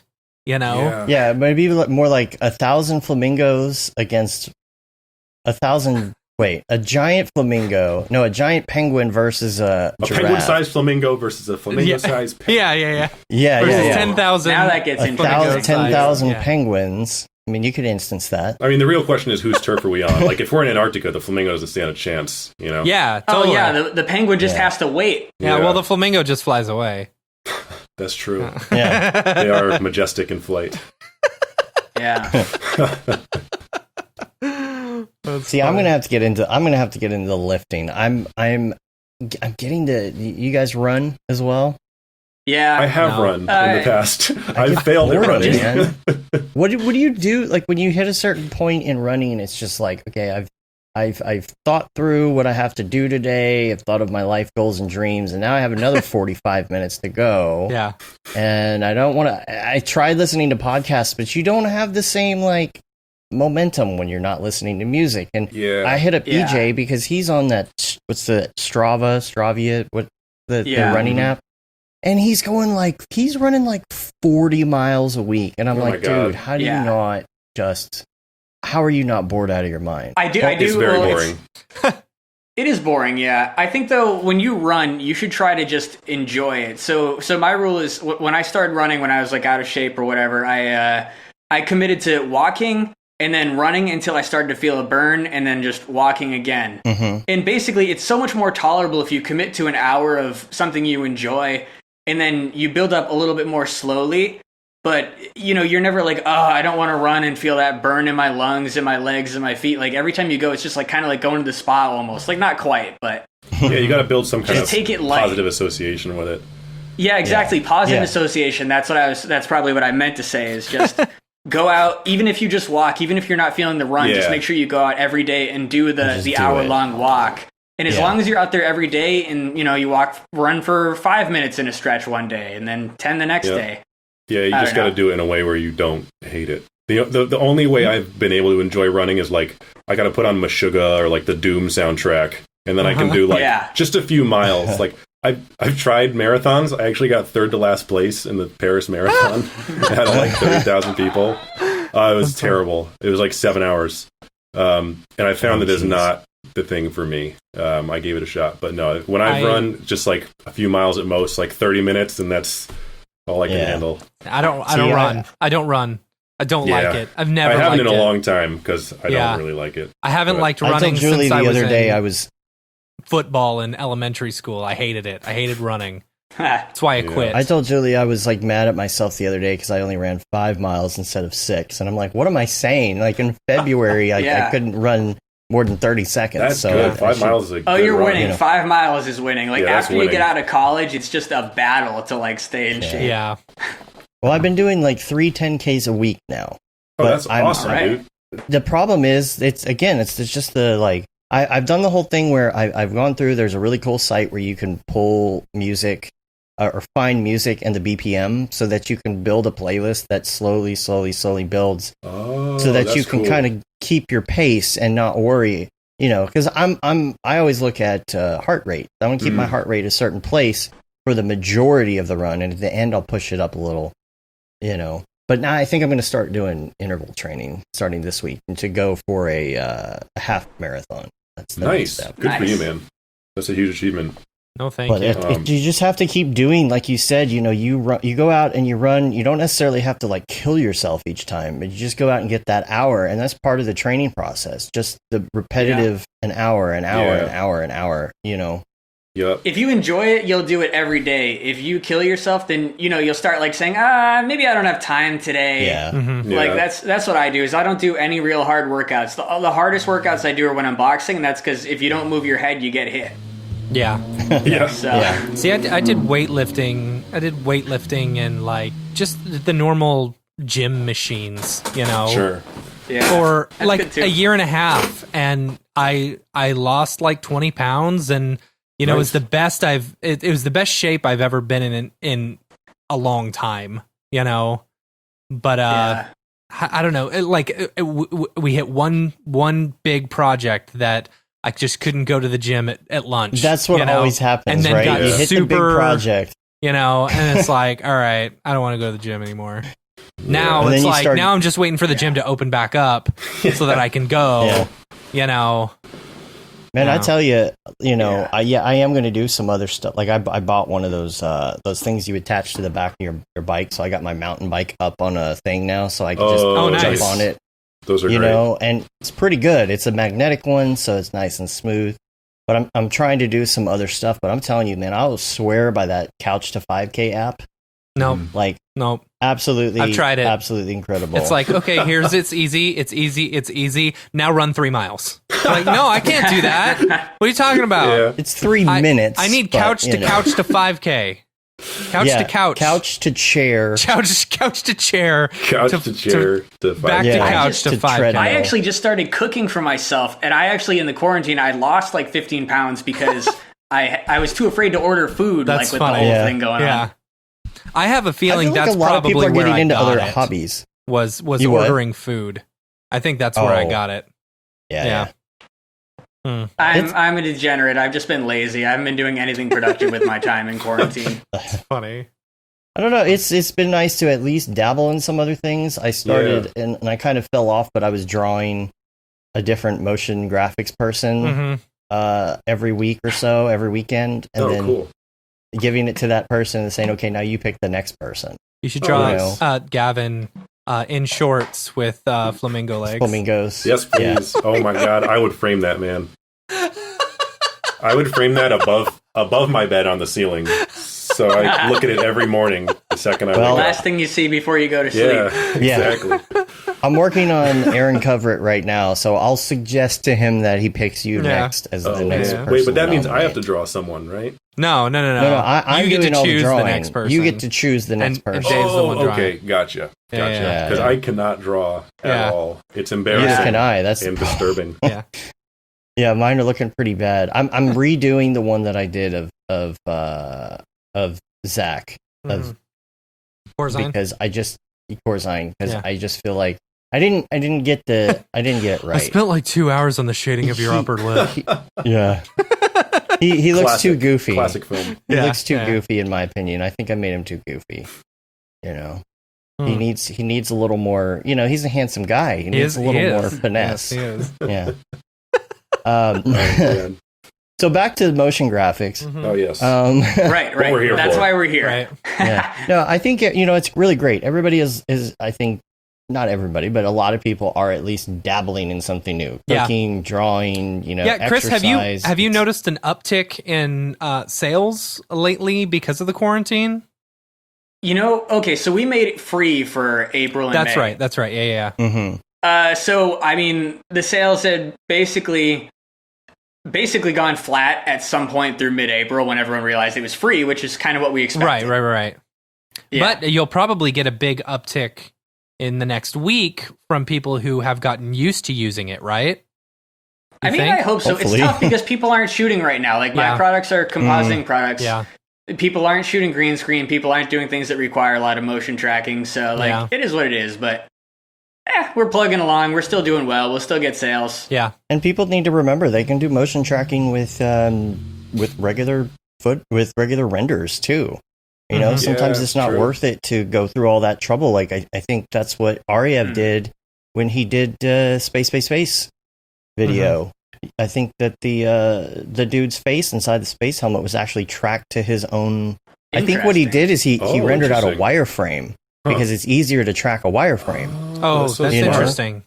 That is a good idea. So he tracked the wireframe instead because if you were to, even if you wanted to, like, you could match it with a camera, but then you're working with like the nulls and all that stuff in After Effects, and sometimes it's just, the simplest way is the easiest. That's so interesting. Throw some lockdown on your render, bro.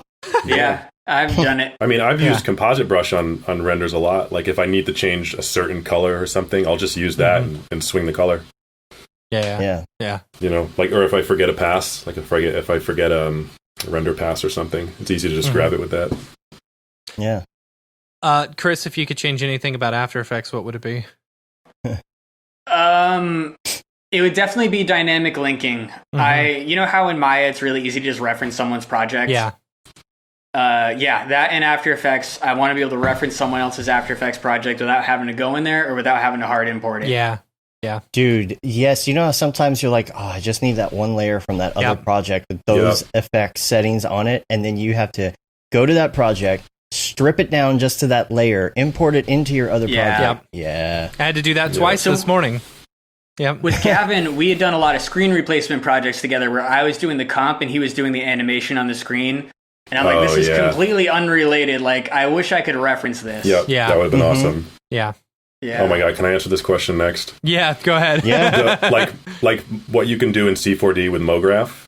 I wish you could do that in After Effects. Like anytime I have some 2D project and there's like a grid of icons or something and they all need to flip or rotate. Yeah. There's something. I just do it in C4D. I just do it in C4D. Yeah. Have you looked Matt, at didn't you? Cavalry? Yeah, I've heard of it. I still haven't tried it out, but I've heard it's in beta right now. You know. What makes it tough is everyone has to move in order for anyone to move. Yeah. Yeah, that's it's fair. like I don't know. Even at RGA, like a nuke compositor would have trouble getting around there because we only had 2 licenses at No, maybe we had more, right, Gavin? By the time I was leaving, there was almost no one working in nuke at RGA. For nuke? So it was I don't kind remember, of an to be issue. honest. I know there are a few people who use it there, but I don't know how many licenses there are. I guess the point is it's tough because sometimes you'll use the software that's not quite right because it's well adopted by everyone else. It's what they're all using. Yeah. That's where Cavalry should almost like just make a plugin for After Effects or something. Yeah. I don't know. See, I'll just Video Copilot. I just do it in I just do it in Cinema. You know? That's what the tools are just so good there. Yeah. Or Red Giant. Yeah. I mean, I guess that's. And I'm just familiar with them be. too, I guess. You know, just like combining fields and everything. It's like it'd be kind of hard to replicate something that powerful in After Effects. Yeah. Well, hopefully that's something Maxon and Red Giant can do together. Yeah, hopefully. that would be cool. You know, because then they could bring cool. that into what Red Giant's doing and have that same functionality over there. Yeah, that'd be awesome. Yeah. Dude. Yeah. Dude. So, bro. Let's. Dude. Whoa. Let's. Speaking of questions, let's. Speaking of questions, that's funny. You like the segue? Yeah, that's great. Let's ask you some more questions. Speaking of questions, we're going to do Mograph recommends, and we're going to, and this might take a little bit because we got two of y'all this time. Yeah. We're going to ask about some of your favorites of things, and these can be either favorites that are current favorites, at the moment, or overall, in general, your whole life. So we'll do each one. We'll do Gavin and Chris on each one. So we'll start with your favorite movie. Favorite movie. So I thought about this. I don't know if I have a favorite movie, but recently my girlfriend and I were like, why don't we should do like a little film festival on one of these long weekends. Like we should each pick 3 movies and then every day we'll watch idea. 2 movies. Oh man. So you don't have kids either, so that's exactly. so I was like, what movies are good, but what haven't you seen? So the 3 I came up with are Mr. Nobody. Have you heard of that one? Mm-mm. It's crazy. It's weird. It's artistic. It's bizarre. It'll make you think. Very strange movie. I have heard of that. Very weird. Is it a? It's with Jared Leto. Jared Leto. How do you say his name? I don't know. Yeah. Is he invisible? No. Or am I thinking of something else? It's a weird movie. It's kind of hard to describe without giving away like what ends up happening. It's called Mr. Nobody. It's familiar. But it's basically a movie that talks about the idea of choice and making decisions, and if you make a decision, the other decision can't happen anymore. So it goes through all these different ways that his life could pan out, and it's just so bizarre and so artistic, and it'll really make you think. And I like a Run Lola Run type thing. It's similar, but not as structured. Like Run Lola Run is kind of like 3 different versions, and Mr. Nobody is just sliding like doors. It's all over the place. Okay, I haven't seen Sliding Doors. The other 2 I was going to pick were 12 Monkeys and Moon.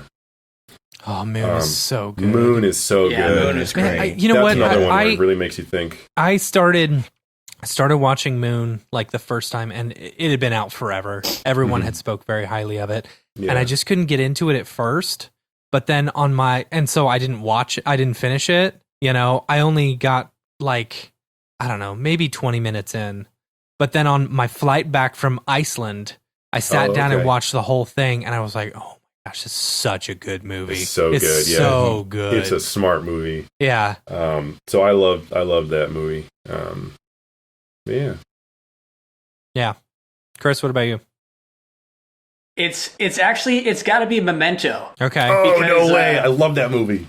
Yeah. All right. So here's the thing with most films, like you can feel it, you can relate to it, but I feel like you're only ever going to relate to it like 90% because you're not experiencing it. Mm-hmm. But to me, Memento was the one film where it basically simulates you having a brain injury because you just simply don't know what had previously happened. Yeah. They give you the disability of the character. It's so good. And the first time I watched that, it was just you just feel like so helpless and so in his shoes in a way that you never forget that you're sitting on a couch when you're watching these other movies. Yeah. Yeah. But with Memento, it actually disables your brain. That's such a good movie, man. Yeah, I'm so glad you said that. That's like my favorite movie since high school, to be honest. I think I've seen that movie 5 or 6 times. Every time I've watched it, I learn something new about the story. That's interesting. It's really good. I've only seen it once, and I really enjoyed it. It's all you need. Yeah. And I was curious if watching it more than once would actually. Because now I was afraid it would ruin it. I've only seen it it's amazing once. because that's how it tells the story. Like the next time you watch it, you have more context, and you're like, "Oh my god, that's what this is about." Yeah. It's really interesting. That was the way it was with Westworld season 1 when I watched that. Like I was confused at the end. I haven't seen it. I still haven't seen Westworld. Yeah. And then watching it through the second time, I was like, okay, I'm starting to get this a little bit more. Yeah. So didn't somebody put together Memento like in the correct order? I think on the DVD extras you can watch like the worst thing you could do to it. I know. I think you could watch it in chronological order. Interesting. Just out of curiosity. I mean, you definitely want to watch it the right way just out of curiosity. Yeah. Wow. All right, let's talk about music now. Music. Oh man. So music is so weird now because I feel like I used to have favorite artists, favorite albums, and now it's just like this endless stream of stuff that's recommended to you and your daily discover and everything. And so now I just have like playlists of stuff that I like, and I don't even like remember the artist's name. I'm just like, dude, I was gonna stuff. Yes, I was going to say the exact same thing. It's that you're like, oh, I like this on Spotify, and you hit like. Exactly. And then you go back into that list, and then you realize, I know this song really well, and I have no idea who the artist is. Right, exactly. It's so weird. Yeah, or you'll catch yourself humming the song or humming the tune that you have on a playlist that has just been like, it's on your daily drive. Name of it. Yeah. Yeah. And you're like, I don't know and then you is. have to Google search the lyrics that you half know to try and figure out who it is. Yep. It's funny. Oh man, but in terms of genres, I guess like trip hop and electronic stuff, and I like future funk, which is kind of the stuff that's in the videos that I make usually. It's like weird, sort of sometimes Japanese inspired, like disco remixes. It's really energetic. So I also love metal. I love like Meshuggah and that whole genre of metal, and I like jazz too. A little of everything. I don't know. I have kind of a weird relationship with music. Yeah. I don't remember who I was talking to the other day, or maybe it was last week on the podcast. I was talking about with music, it used to be you'd go to a record store or like a CD store, and like you'd be like, oh man, there's a new album, or like I don't have this album that came out 3 years prior. Yeah. Like if I wanted to find that one specific song by Nirvana, that wasn't on any of their main records, that was on like a random B-side from England, 20 years ago or something like that, you'd have to keep on going back to the CD store in order to see if it's eventually there. Like if someone traded it in, but now it's just like, oh, I want that song, type it in and I'm good, Yep. I don't know. Yeah, it's very different now. How did we live? How did we live? Yeah. Could you guys imagine a pandemic before the internet? Oh man. I was talking about that the other day. Probably very different. Gosh, it would be different. You wouldn't know what's going on unless you listen to the radio or watch TV. Yeah. You'd have to, like, I guess, learn to whittle. I don't know. Yeah. What? Yeah, what you have to learn to do? whittle. There's nothing else to do but whittling. All the fax machines would be sold out. Yeah. Oh, dude, this could be a whole. This could be a whole video. Like, this could be like a little funny short. About Corona 1986. Yeah. That's funny. COVID 89. It would be a different time. COVID 89. Yeah, no, that's what it would be called, right? Yeah. That's pretty good. You might have access to Prodigy. Oh yeah. Maybe a little IRC action. Right. IRC. Oh my god. I mean, was AIM around even at that point? Who knows? AIM was, yeah. Was AIM? Yeah. Could you get the CDs yet? Yeah.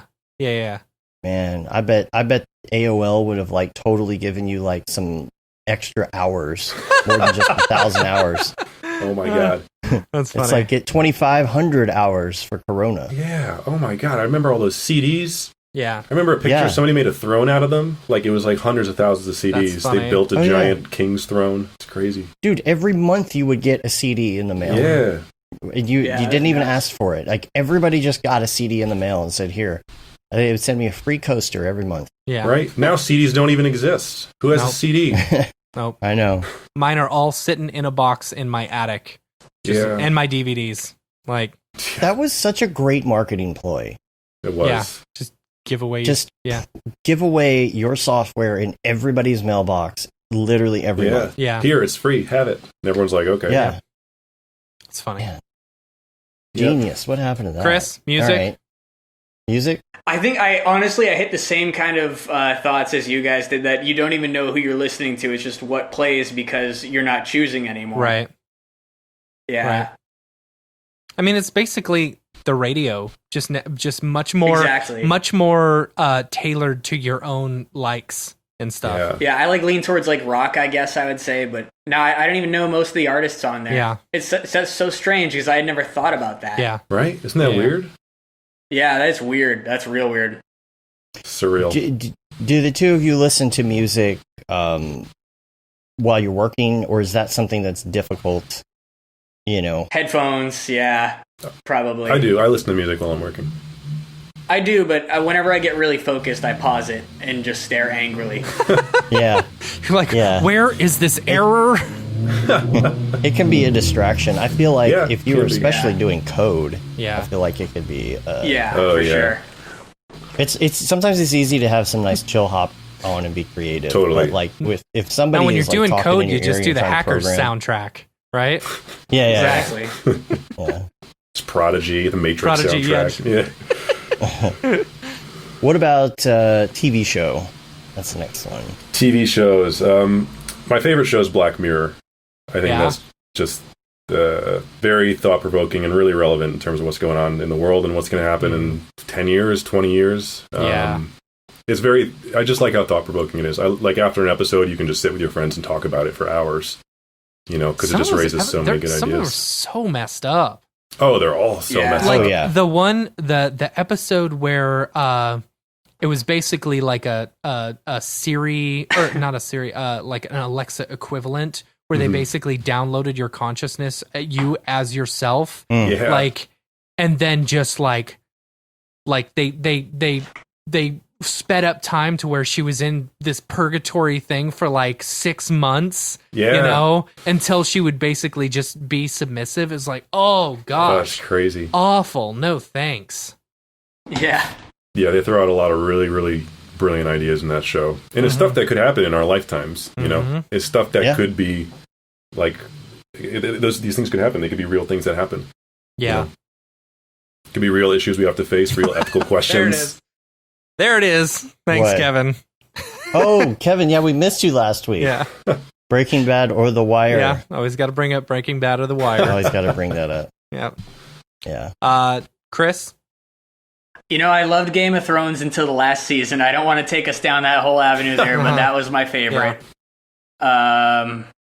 I like to watch shows where I don't have to think. I'm kind of the opposite of Gavin. I don't like the social implications. I don't like the dread. Tell me a story, take me away. Yeah. I mean, these days I'm watching Walking Dead. That's another great one where it's just whatever. You just watch it, you enjoy it. And my girlfriend was like, "Oh my god, we got to watch Walking Dead!" Because the coronavirus happened. We were like, "Oh my god, let's watch all these pandemic things." We watched Contagion. We watched 28 Days Later. And we started watching Walking Dead.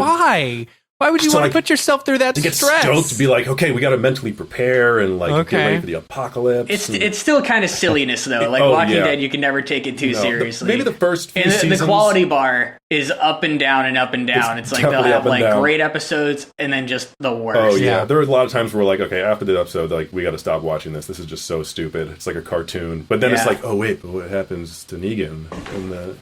And so we're watching that now. But that's a kind of a mindless show. Is The Walking Dead still on the air? Somehow, yes. I think so. Yeah, still really? On the air. See, I was with I think The Walking Dead and Game of Thrones started about the same time, or within a year or two of each other. Yeah. And I'm of the mindset where I don't like watching television in real time. I enjoy binging it, and with one that is so highly praised, I don't want to invest my time unless there's an excellent payoff.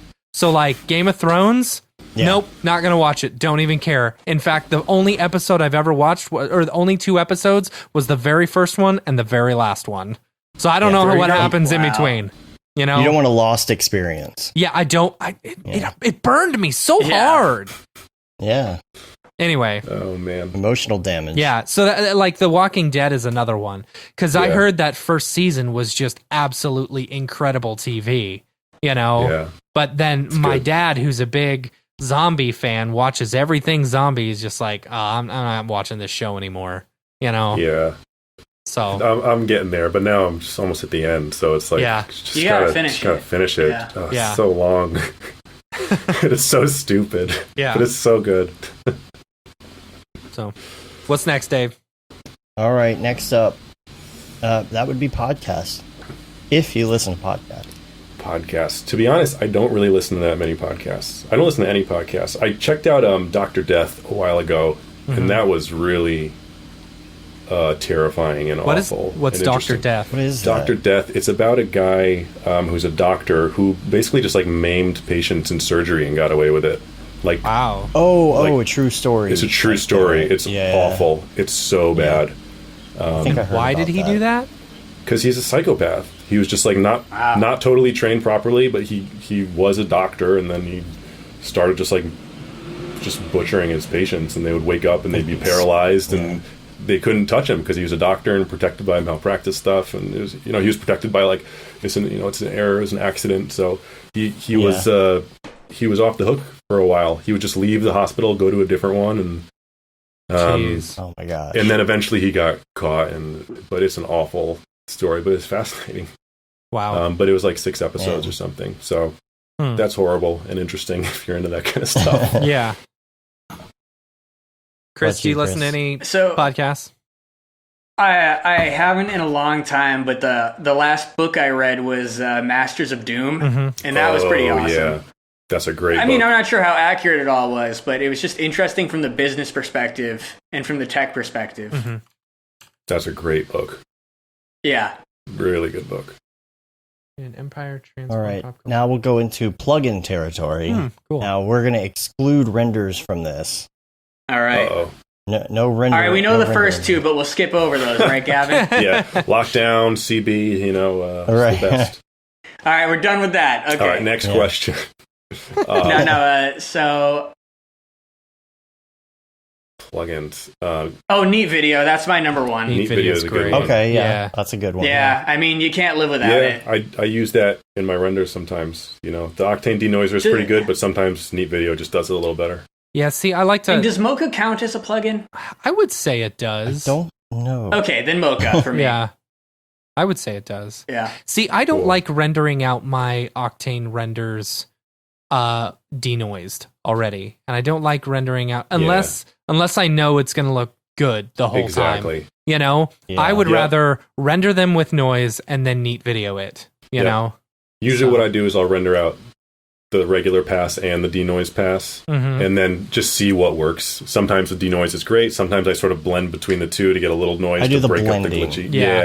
Yeah. And then sometimes I just denoise it with Neat Video. It just kind of depends on the scene. Yeah. But Neat Video is temporal, right? Temporal. Yeah. Temporal. Yeah. Yeah. It is, yeah. But it also has some spatial. If you get into the controls, you can do a lot of spatial stuff with the different blendings per frequency. That's the one thing that I think what they really need to do is they need to take their frequency separation stuff and expose all of that, and that would make for a sick plugin.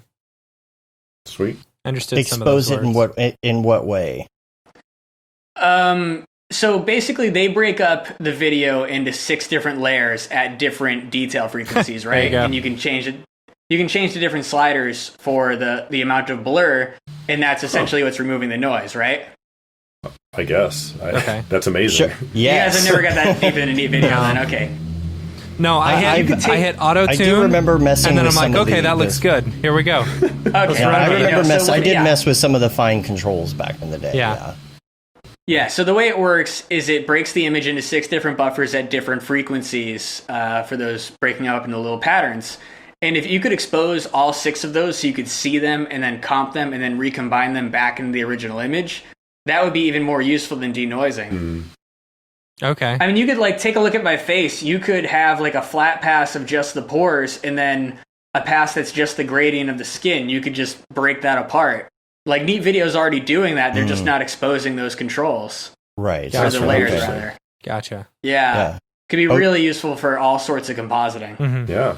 Otoy says that they are planning to, in the chat, says they're planning Oh. to add exactly this kind of style transfer to the post effect system. I'm assuming that's Jules talking. Yeah. So, What's up, Jules? All right. yeah. What's up, Jules? Cool. Cool. All right. And any other plugins, Gavin? Any other? Let's see. To be honest, I don't use that many plugins. Like I'll use particulars sometimes, but I've tried to. It's weird. I guess I've tried to avoid using plugins because I have this fear. I'll like go to a studio and like don't have it, and then I have this crush, and I can't. So I've just always like not used plugins or scripts or anything. Usually I use Trapcode stuff, but just because everyone always has that. But Natural. Yeah. Other than that, no, I don't have much in the way of plugins. I don't know X particles. I got to learn that. That's one where I feel like a good one. Learning it would be really worth it. Because you can do some cool stuff with that.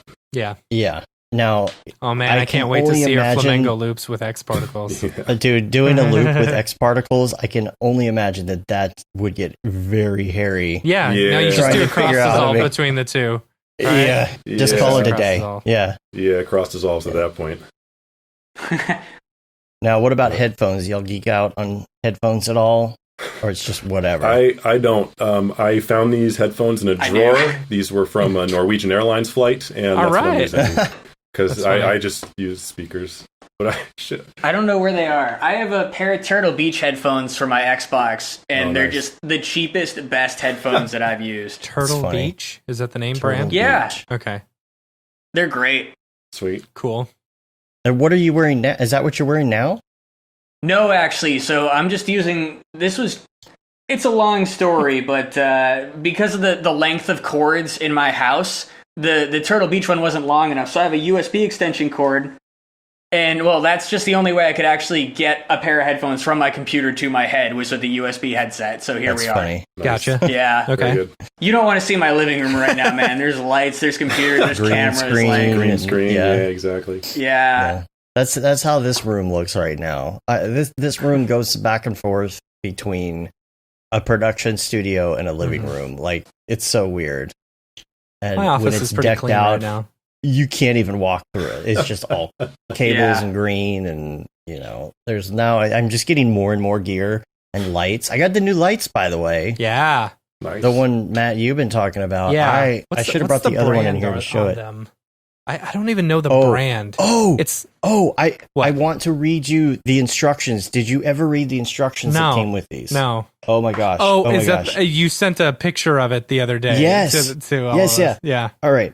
Here are the notes. Here, let me show you the light first. It's a cool light. It's a very cool light. I like it, and it's only like so. My brother recommended it. It was $65, and you've got total control over like your color temperature, from 3200 to 5600 Kelvin, and you can change your brightness as well. It plugs in, and it's got a battery. It's insane. It's insanely good for a $65 light. See, I mean, that's all it is. And it tells it has a little digital readout. Oh yeah, it's really thin. Yeah, it looks like an iPad. Right. That's the thing. I lost my video feed like a half hour ago, so I believe you. Oh, that's funny. So yeah, the temperature control is really cool. First of all, cool. Yeah, it's messing with my green screen, but you can actually see. Hold on, I'll bring it up here, so you can see it actually like has the percentage brightness and the whatever. Cool. All the controls over. Like if I bring it down, change the color temperature, make it real warm and whatnot. Nice. And it lasts like an hour and a half on battery power. On battery. It's got battery and you can plug it in, which is awesome. You can plug it in. So I have it plugged in on this stand over and here. So I've got one on each side of me, and it's like $56. And they like most lights have been out. You haven't been able to find any good lights that unless you want to pay a lot of money, and they just recently became back in stock. I don't know. Nice. So the instructions. I'm not using it for the green screen. Yeah. It's not bright enough for the green screen. I still got this giant ring light. Yeah. That's why you see all the shininess on my head. Shiny.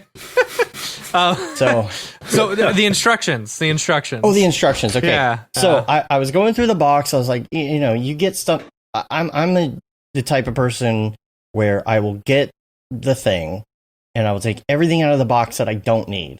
I'll keep the box, but I'll put only the pieces I need in there. So I go through it. I'm like, do I need the instructions? No, probably not. Let's just check them out to make sure, because I could always get the PDF. Right.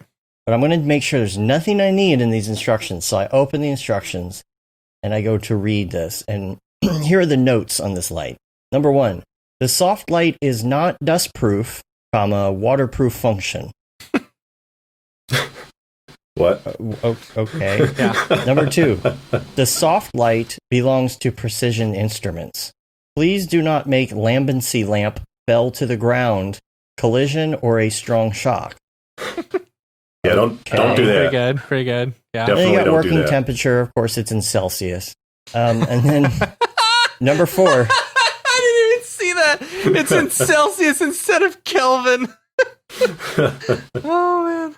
And then let's see, what else do we have? Please the working temperature. Okay, I misunderstood that. Oh no, yeah, not the color temperature. I thought they were trying to say the color temperature. Okay. In Celsius, okay. Yeah. Number 4, please do not covering vents. Otherwise may make internal temperature rise and cause a fire or accident, which may cause an accident in the soft light. Yeah. Number 5. Accident may cause accident. Yeah. And I think this is, number 5, please do not long time look straight into the shiny surface of the soft light, otherwise may be visually impaired. Okay. Please do not place the soft light near combustible solvent, otherwise may cause fire or smoke. Be sure to switch off after using the soft light. Yeah. Do not put soft light into storage box immediately after use. The residual heat may damage the LED light. Only the soft light is fully cooled. Can it be placed in the box? It's pretty good. Can it? Can it? That's classic. I like. Yeah. Please do That is not classic. long time look straight at the. Yeah. Yes. Oh, Accident may cause accident, you know? When you're in Just like quarantine, I always it's the say. little things. It's the little things. Yep. Yeah. Yeah. All right. What else do we have on the list? Favorite app for both of you? Oh, I got a good one. What is it?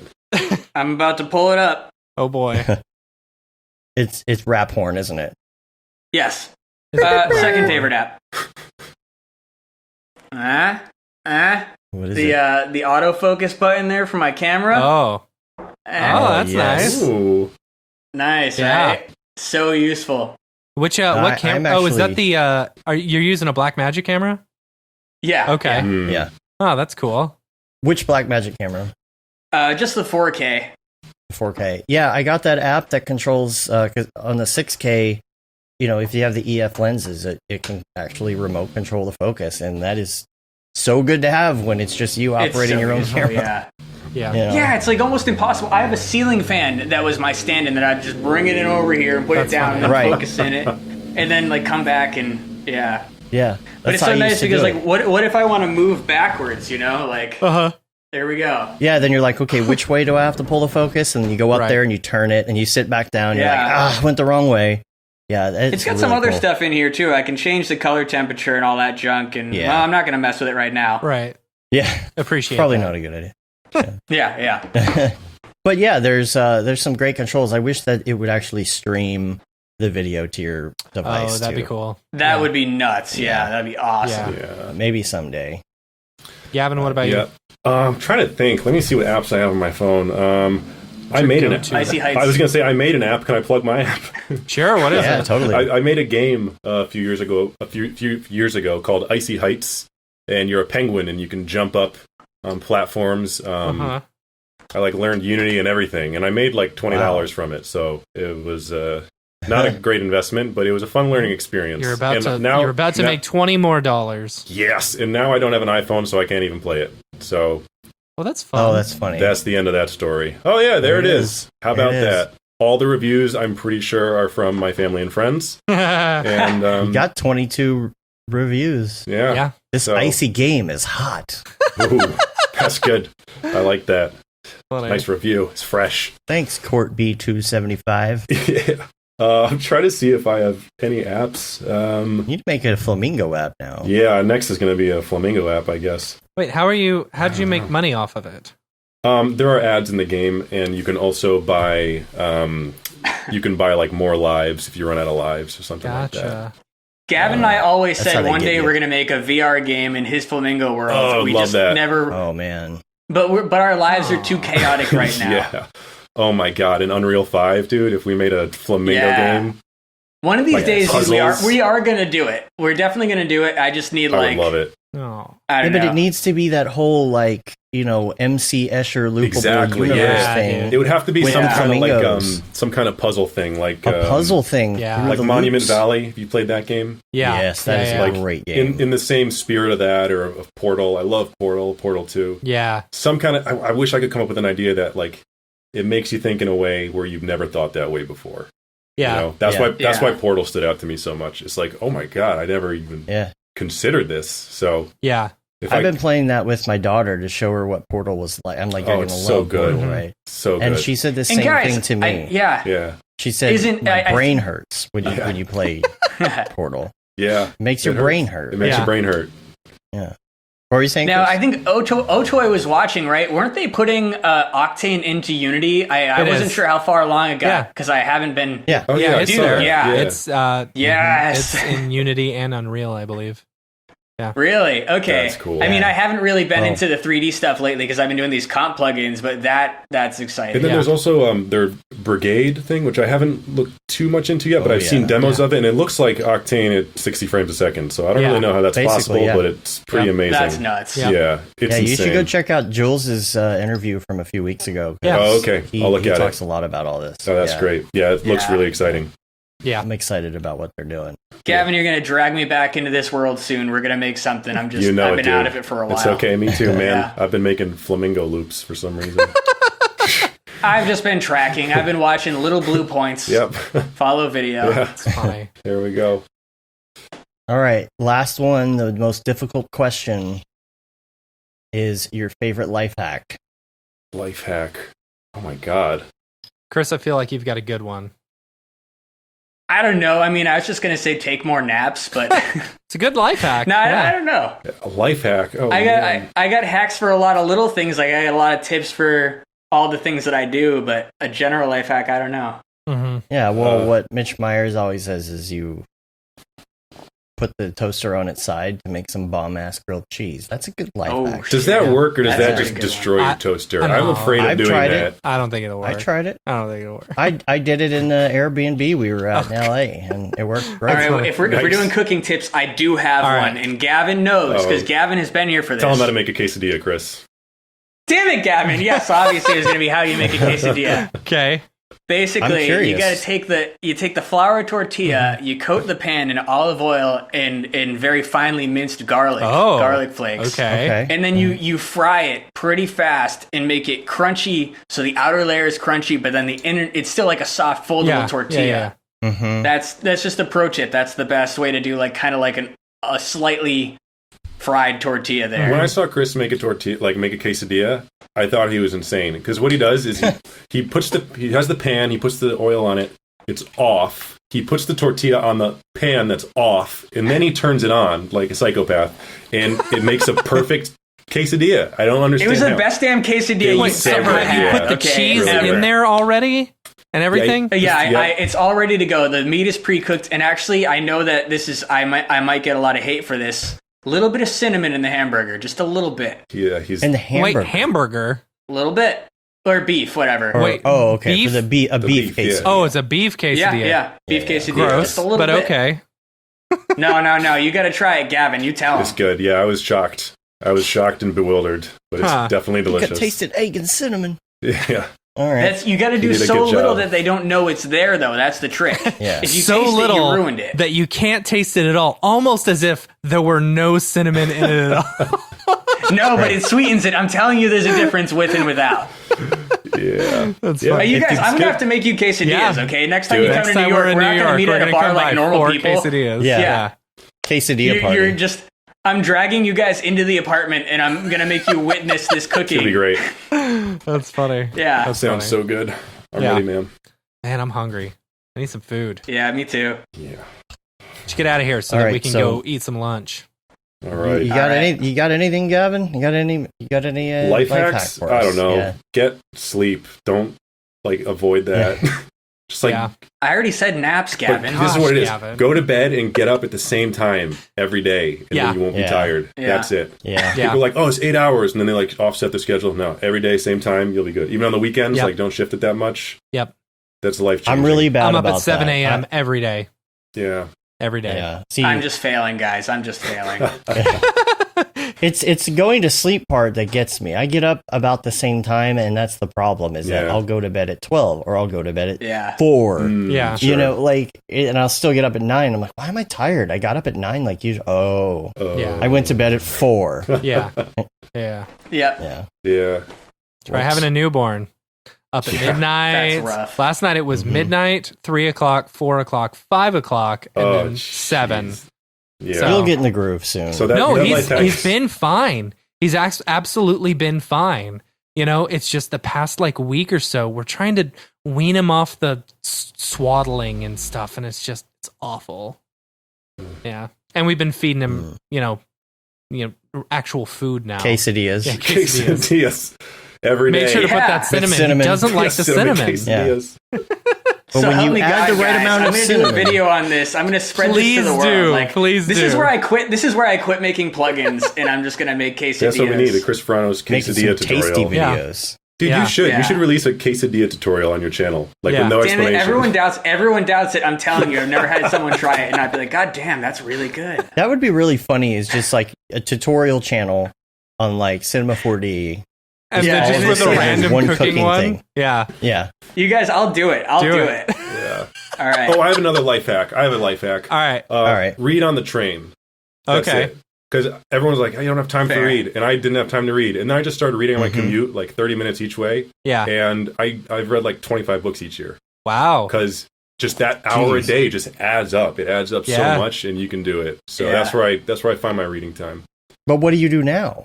I like the first few months. I was like, "Oh my god, I've only read like 2 books this year." Like normally, I'd be up to a little stack, but no. So now I've had to intentionally put in the time to read. So it's been more difficult, but I'm making it happen. Just read on the toilet. You know? There you go. An hour a day goes by quick. At least 6 hours every day. 6 hours every day. Just read on the toilet. You'll read a book a day. It's fantastic. Highly recommended. We got the train going with Chris. We got the leaf blowers going with me. New York City. Yeah. They're coming. They're getting close. It's getting louder. Literally an hour before this call, there was a guy with a leaf blower right outside my window. I was like, please leave. Please leave soon. Yeah. You would have had to come over here. Yeah, I would have had to just come over there. That's funny. With masks and all. This happens to me every week. Yeah. Every week. I hear it now. They start at like 7 a.m. and then they're going all day outside my window. What could you possibly be blowing around my window all day? Leaves, I guess. Leaves? Leaves. Yeah. They just come over and blow the leaves in a different position every week. Yeah. Oh, man. That's funny. Oh, my goodness. All right. We're going to get out of here. We're going to wrap it up. Thanks, y'all, for being on the show. Yeah. I really appreciate it. Thanks for having us. Thank you so much for having us. We want to let everybody know where they can find you online, what your handles are and whatnot. Gavin, you're not on Twitter, are you? I do not have a Twitter. I don't. Okay, that's what I thought. I'm very sorry. I couldn't find you. What are you on? Instagram. That'd be where to follow me if you want updates. And also YouTube. That's where I put tutorials up. Okay. So Instagram and YouTube, the name is Shapiro500 on both of those. Mm-hmm. Cool. And Shapiro500.com. Yes, Shapiro500.com has a link to both of those. And then you can also have the VJ visuals to use as you please. Cool. And Chris, what about you? I mean, I guess, my product page is the most relevant, which is ascripts.com/lockdown. Mm-hmm. And then I do have a Twitter. I'm not very good at it, but I've been using it a lot more often lately. Yeah. And I have an Instagram, but like some people have complained, like, dude, like your Instagram will have like a lot of like software stuff. And then it's just like you hiking. I'm like, no, I didn't make 2. I don't want a separate page like for myself and for my lockdown. I have to. I should. I have to. I just made a new one just for, so I could have the separation there. Same with Twitter. I'm Mograph Dave on Twitter and Instagram. Yeah. People want to give me a follow. I don't really have a lot of follows on there yet. I just kind of made it and didn't really announce it to anyone. Mm-hmm. So, yeah. So you don't have a website, a specific like .com for your company. Do you have a company name? I guess. I was so lazy, I just called it Vranos LLC, and I think the other members of the family are pissed about that. Oh, that's funny. That's funny. That's great. Yeah. You own the trademark, Vranos. Yeah, I'm keeping it. I'll fight him in court for it. That's funny. Nice. Well, your family can show prior use, before you were born. Yeah. Oh, that's true. Yeah. I'm in trouble. Yeah, I used to have my old website when it was just me doing solo work, and I called it Awesome because I had a friend who used to say, that's not even awesome, that's Cawsome. Oh. And then my mom totally hijacked it from me. She started using it in her class, and her kids said we're a Cawsome class. And I'm like, all right, I can't use it anymore. Yeah, that's funny. Yeah. All right, we're gonna get out of here. You can rate us on iTunes, leave a review, helps get our ratings up. You can also subscribe on your podcatcher of choice. Remember to sign up for that newsletter. We're gonna be putting out some. I guess something this week. I'm hoping get a little bit of look ahead on who's going to be on the show, who's been on the show if you've missed out, just other things that are going on, articles, stuff like that. So sign up and find out. You also get announcements on, when classes and things come out. We're also going to have a sign up page coming pretty soon, specifically for people who just want to get information when a class is going to be released. Get a little more information on that. That should be posted here in the next couple days. What else? You can say you've been there, done that, got the t-shirt with the Mograph logo tee, the Paul Babb Feel the Bab t-shirt. All the profits from that go to Doctors Without Borders. And we've got the Render Things t-shirt, hoodie, and long sleeve tee, which are very comfy. And last but not least, we've got the That Render is Fire shirt, which you can only wear ironically. And we know that there's some issues with Amazon merch right now, so you may or may not be able to get all of these shirts, but we're just going to keep the pages up because eventually it'll all be back up and running. Hopefully we can get some new shirts out. Right now you can't put any new shirts up. Yeah. Because of we got to do the Dat Money though. That Money Dough. That Money Dough shirt. That Money Dough. Yeah. And that about wraps it up. We're on Facebook, Twitter, Instagram, YouTube, Mograph.com. Make sure you subscribe to our YouTube channel and get all the updates for all of that kind of stuff, including the new stuff we're going to be rolling out, Mograph.com/TV, which there's only that one video there, some podcast frags as a placeholder for now, but there's going to be more stuff over there eventually. So we're going to take off. Till next time, I'm Dave. And I'm Matt. I'm Gavin. I'm Chris. Have a good one. Later, yo.